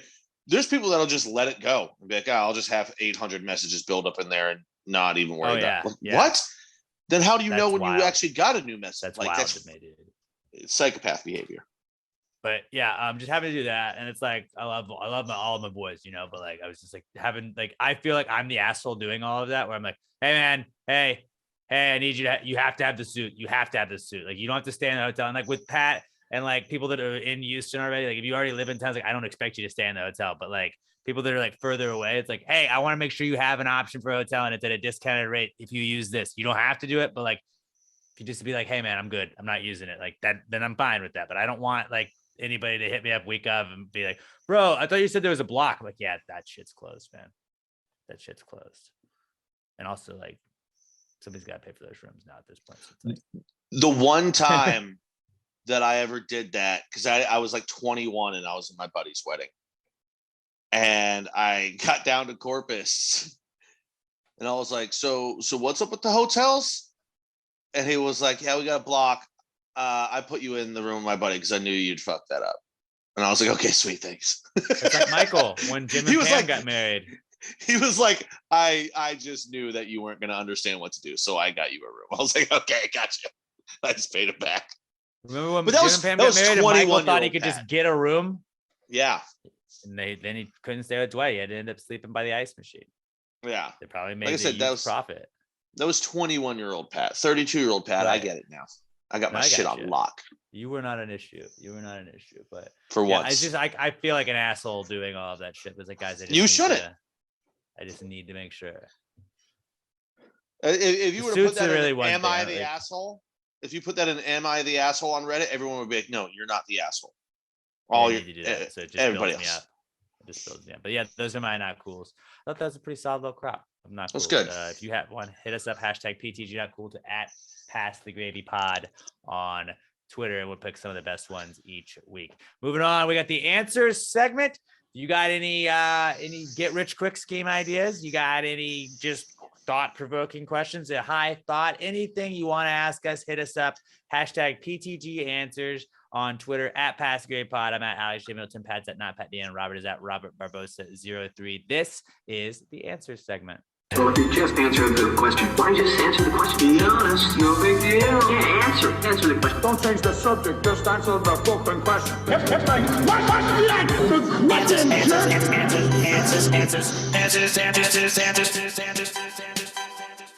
Any questions? All right, our first question comes from not our podcast son. I didn't see he posted anything to us by the time we started recording. So Alex O is going to lead us off this week at Alex McThunder1 on Twitter. And Alex O says, if you had to choose 3 animals to start a zoo, which ones would you pick? I mean, one's got to be monkey. You need monkeys at the zoo. Yeah, I don't feel like it was really that difficult because I based my choices off of the animal crackers box because there are animals in cages, which would be a zoo. There are 4 animals on the box that I saw. It was an elephant, it was a giraffe, it was a lion, it was a gorilla, and then there were 5, and then the other one was a zebra. And I was like, so I got to pick 3 of these 5. I think elephant, zoo. I think You need elephant. gorilla. I put gorilla because like Harambe, like Yeah. I get it. Ape, And some sort of then- ape, whether it's monkey, chimpanzee, or gorilla. Yes. I'm just gonna say Right. ape for that. And pick. then lion, because lion's like the king of the fucking thing, you know, like everybody comes to watch the lion. Everybody wants the lion. You gotta go lion, gorilla, and elephant. Those are like the 3 big ones, you know? You can build Hey, around that. I actually wouldn't go lion. I would go elephant, ape, and giraffe. Because while Giraffe yes, was a everybody- tough choice. I had to cut one, and I was like, everyone wants to see the lion, but anytime you've ever been to the zoo, they're just laying there. Yes. They don't fucking do anything. Elephant, you're like, oh, big animal, cool, long ears, nose. They're usually like knocking a ball around or something. And then giraffe, holy shit, look at that thing. That's fucking awesome. Take it though. And then of course, ape. Everyone loves an ape. Apes are awesome. Harambe. Although we would not in my zoo. You go into the enclosure. That's on you. Plus That's on you. lions. We will not put the ape down. Lions will play mean practical jokes on you. So we don't need that behavior in my zoo. They can sing though. That's true. But they They don't. sing. That's because you don't see them at night. I mean, I've gone to Feast with the Beast at the Houston Zoo, and you just see him eat. It's fucking sick when you see the lion like jump up at this fucking big hunk of meat. Like I'm like, yeah, that's what I want to see. But the thought, like when like you're like, yo, I'm going to see a lion. Like unless you're Idris Elba, you're like, I'm fucking in. Lion, let's go. Yeah, What about usually you? it turns out to be a bust, but like, I don't think it's a excited when bad you pick. hear that, like there's a lion there.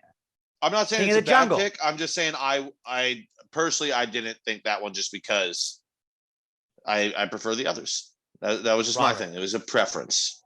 Yeah, I'm I got exactly you. with Pat on this one. Giraffe, Giraffe, Elephant, elephant, And then some gorilla. sort of ape. yeah, Yeah, gorilla. Whether sure. whether it's a chimpanzee or a gorilla, either way, they're fucking moving around. They do shit. Sometimes you see them jacking off in the corner. That's funny. Those are always good viral videos. and like we come from like apes, you know, we come from apes, so you're kind of like this was like me before me, you know, like you kind of like you can like vibe out on that. Like this guy, like look at this dude, he's got hands, he's doing like people like things, but he's just fucking he's an ape. I mean, if I Look could at me, open but it's it, not. I would like to go to a zoo that was just apes. You just got monkeys and chimps, gorillas, orangutans. Those things are fucking awesome. Why they have like the snake house? Why don't they just have the fucking monkey house Ape house. where there's just a bunch of different monkeys, not just apes, but like get capuchin Ape in house. there. Monkeys aren't apes. But they're like ape adjacent. Yeah, they are. Yeah, no, I'm all about the capuchin. Dude, like ever since I saw Ace Ventura as a child, my dream pet has always been to have a capuchin monkey that chills on my shoulder. And then I saw Friends and Ross had one too, and I was like, oh, If Ross can get one, I should get one. Dude, have a monkey that constantly runs over the stereo and just plays In the Jungle over and over. It's fucking awesome. That's the dream. Against the bongos. Maybe he rides your dog around. Dude, that'd be great. That's the Be best cool shit halftime ever. show every year. Yeah. Every time your team does the monkey on the dog, you're like, yeah, let's fucking go. Team scores a touchdown. You train your monkey to give you a high five. Yeah. Monkeys can smoke cigarettes. We give them the option. You don't force them to, but you give them the option. If you want to smoke cigarettes, it like looks cool. I would like to teach my monkey to throw in a dip. I'd like it to be the first dipping monkey ever. That'd be hilarious. Just hand him some nanners. Like, that'd be funny as shit. Dude, Hey, eating buddy, bananas with your here's a monkey. nanner. Yeah, getting a good source of potassium with your buddy. You and your monkey's eyesight just get insane. Exactly. I don't fault y'all's pick at all. I think like I was really torn trying to pick between giraffe, and it was really giraffe and gorilla was what I was. No bad I thought choices. like lion. If you had to start with one, I would start with the lion. It's like that's the king of the fucking jungle, man. I think like I get what y'all are saying about like the lion doesn't really do anything, but just like thought of like I'm gonna see a lion today, like that's fucking powerful. I don't think it's a bad pick. Like, I mean, the giraffe really doesn't do anything either, but it's just. But it looks cool and it looks like a zoo.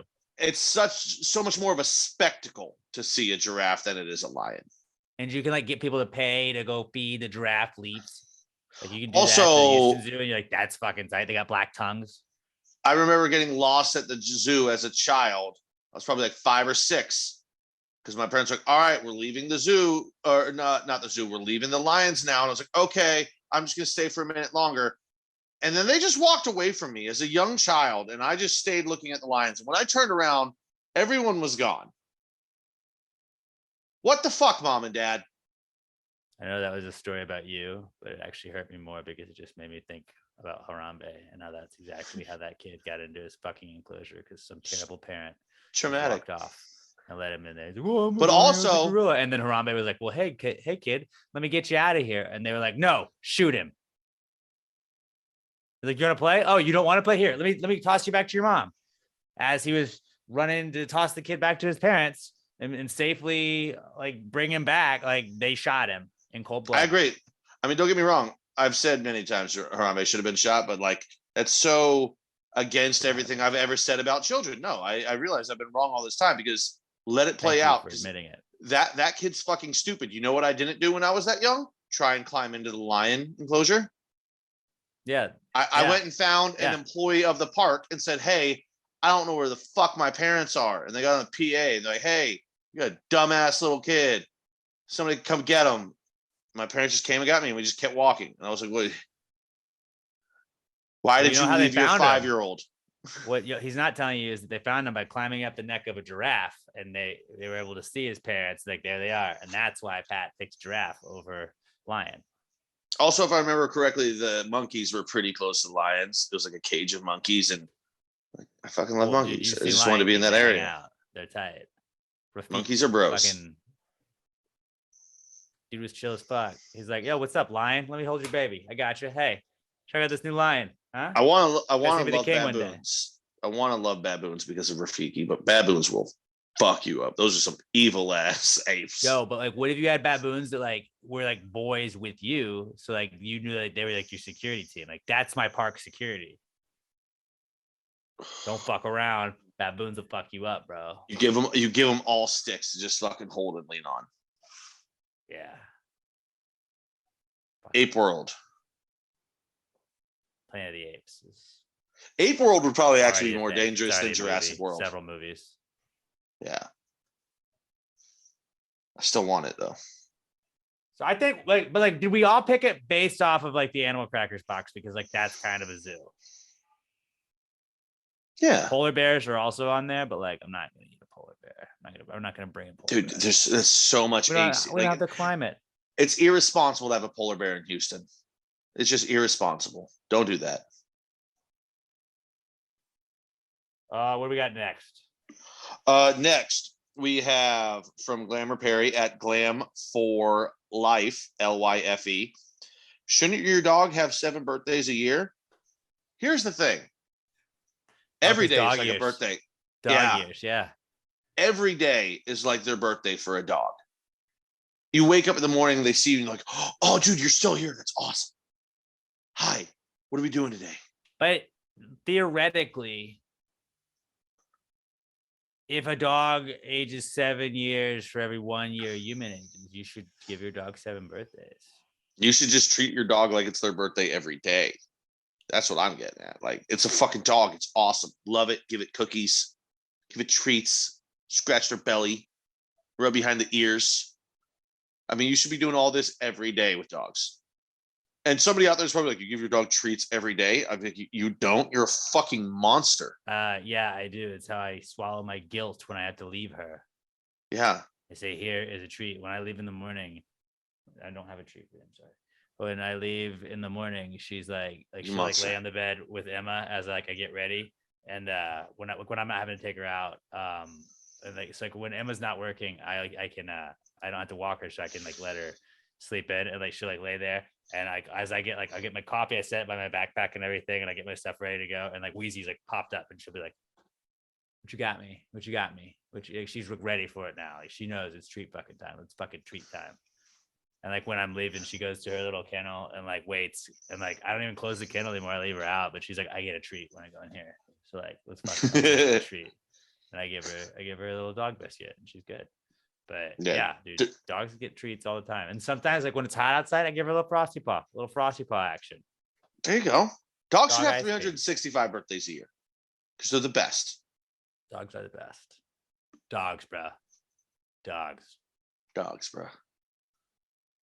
All right. Next, we've got Brandon Davis, aka Texas Cat Daddy, weighing in. He's at a stream of cream on Twitter, and he says, "Do hairstylists help more people get laid than any other profession?" And he's not including massage therapists because of their sketchy practices. Some sketchy practices. I want to hear your thought on this, but I'm going to give you the correct answer for this afterwards. Bartenders. It's bartenders. Bartenders help people. Yes, nobody helps people get laid more than bartenders. That's what I would have thought. Just serving alcohol. Don't look into it any more than we said. I just think like sometimes you need to have not like getting people just wasted to have sex, but it's like, yeah, like sometimes, you know, you work better when when you had a few, you get loosened up. It's social. Not drunk, but you're just like, okay, I got 2 beers in me. I'm good. I'm confident. I'm feeling better. You've never heard anyone go, "Oh, I was so sober. I can't believe I fucked that guy last night." Yeah, it's not how that works. Yeah, I heard that. I would go bartender. It's bartenders. Sure. And I think like even if you were like including massage therapists, Brandon, I feel like they're like you know, if you get a rub and tug, like I don't consider that getting laid, do you? No. Yeah, it's not getting laid. It's getting a happy ending. It's not laid. There has to be insertion. Getting laid, like, do you count as getting laid if you like paid for it? Like, you know? It's still sort of. There has to be P in the like V or A. Asterisk next to it. Yeah. I think bartenders are definitely the number one profession that helps people get laid. Yeah. Hairstylists, hair cutters, barbers. I mean, I think they help maybe. Like, yeah, this guy's got a sick cut, you know, but I don't know if anybody's ever gotten like there's definitely been somebody that's gotten laid just because of their hair, but I think that bartenders have done way more numbers than that. I mean, that person was probably also in a bar, and that's where the conversation started. Bartenders do numbies. Yeah, I mean, they're running up the score. Yeah, Robert, do you agree with us, or did you have any other ideas, other like thoughts? I know you don't drink, so like always interesting. I'm interested to hear. Yeah, I had something like in the similar vein. I was thinking like, I don't know if there's professional wingmen out there. Maybe like those Hitch. people. There's a few. Yeah. Technically, you could even say the church. People that wait till marriage. That's actually a really good one. The church is a very good one. I mean, maybe more so back in the day than today's times. I mean, like pastors. Like would that be it? I guess because you go to see the pastor on Sunday. Okay. Brothel owners. Or just prostitutes. Yeah, no, like strip club owners. Strippers. Porn company owners. That too. Fuck. But they're I think- only helping. I think like he was 15 to thinking 20 people get everyday laid. professions. Everyday professions. It's still bartender. Not Bartender still porn bartender still beats owners all of or those. strippers or anything like that. I think bartenders like they help other Beats- people get laid. The beats most, all yeah. of those. All And of something them. that may not necessarily have like sex related to it. I think bartenders crush. I mean, a sneaky good one too. Netflix producers. Netflix and chill, man. That's true. Yeah. Streaming service, yeah. Yeah. Streaming services, yeah. But bartenders is 1-1, not even fucking close. There's no other profession that's even close. That was a good question though. I like. Oh, very good. Question, that was good. Well done, Texas Cat Daddy. We got next up is Danielle Weston at Danny_Weston on Twitter, and she says, "Can orphans take family photos?" Yeah, they're called selfies. Called selfies. Not a very happy answer, but it's And don't call them an orphan; they're rescues. What if are they rescues if they haven't been rescued? They're an orphan. A rescue shelter if you're a shelter dog if you're in a shelter, right? It's a shelter kid. Shelter. What if you live on the streets though? A stray. Those are stray kids on the streets. Yep. If you want to call dogs rescues, you gotta call fucking kids that are adopted rescues or strays or shelter kids. I like that. I think it's fair. I don't think I'm out of line to say that. Everything we just said was correct. Yeah. Yeah, I'm glad that you agree. I'm glad you agree. Mhm. Yeah, orphans can take family photos. Like you just gotta find the new family, get adopted. Or you take a selfie Like because a that's all the selfie. family you have left. It's really mean to say, but yeah, I mean, it's fucking true though. true. I guess if you got siblings, you take a picture of you and your siblings, but we're assuming single child in this. Is an orphan only somebody that was like your parents had to be dead, or like you can just be like, No, because otherwise you're just abandoned. You're not an orphan, you're abandoned. what if you were given up? Yeah, like okay, Are you Angels still in an the orphan? Joseph Gordon-Levitt in Angels in the Outfield, he wasn't an orphan. His dad just abandoned him. And then he was given up. And then he was rescued by the owner of the team. Or the head coach of the team. But he was never an orphan. He was a shelter kid that was Kid abandoned. at the jackpot and the Angels wasn't in it. Yeah. He was just a shelter kid that got abandoned. Man, that kid's dad was a piece of shit in that movie. Not a Yeah, great I would movie. take care of you, but like I'd rather just wear my leather jacket and ride my motorcycle out of town. Like, man, Disney movies used to be great at just being depressing as shit back in the day. So orphan, what is the first definition is a child whose parents are dead. Batman. Orphan. Orphan. I just didn't know if you could also be like, you're not a foster kid, you're just like the orphanage. Could you be given up for adoption, but that's where you go? Yeah, you can live at the orphanage, but it doesn't make you an orphan. It's just the name of the You're building. Shelter kid. You're a shelter kid. Yeah, at that point. shelter kid. Okay. Like stoop kid, but shelter kid. Shelter Shout out, kid. Hey I Arnold. getcha. Stoop kid, afraid to leave his stoop. Yep. All right, what do we got next? Let me see. This is our final one, I believe, from Colin Peer, who emailed in answers@passagreatpod.com, or if you just go to the website, Passagreatpod, you can contact us, but we prefer Twitter. Colin says, Is it I Colin believe Peer? This is or Colin's Colin- first time? Is it Colin Peer or Colin Peer? Think about that. Peer. Colin Peer. Yeah. P-E-R. Yeah, Colin Peer. Peer. Colin Peer. says, learning with an erection, finding out the hard way. I'll allow it. I mean, yeah, and works on multiple levels too, as a pun, and also because you're drawing blood away from your actual brain, so it's harder to learn. I'll allow it. Yeah. Great question, Colin. We haven't had those in a while. Stiff instruction. That's it. I don't really. There's not really more of a follow up to that. But yeah, you're learning the hard way if you've got an erection and you're learning shit. So yeah, I learned great the hard question, way a Colin. lot in school. Yeah, that's what waistbands are meant for. Yep. Robert, you have a new episode of A Recent Study Suggests out this week.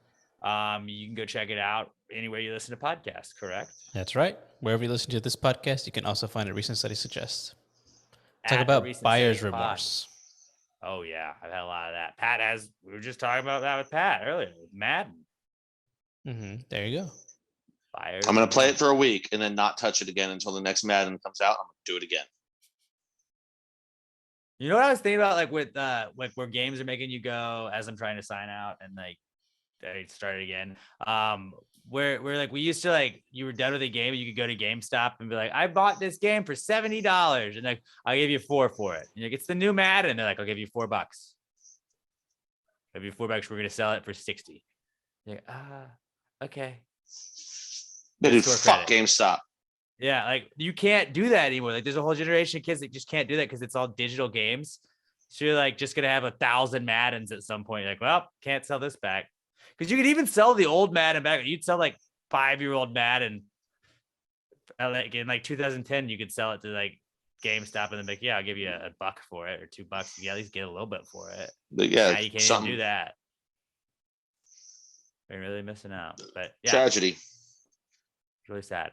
And if you watch Big Brother, guys, Pat and myself and my wonderful fiance Emma, our friend Allison, and our buddy Chris, formerly of Pass the Gravy, we do Pass the Gravy Bro, where we recap each episode of Big Brother after it happens. You can watch that wherever I guess on our Facebook page. You can watch that on Pass the Gravy Bro on Facebook, and then also subscribe to our YouTube channel, Pass the Gravy Bro.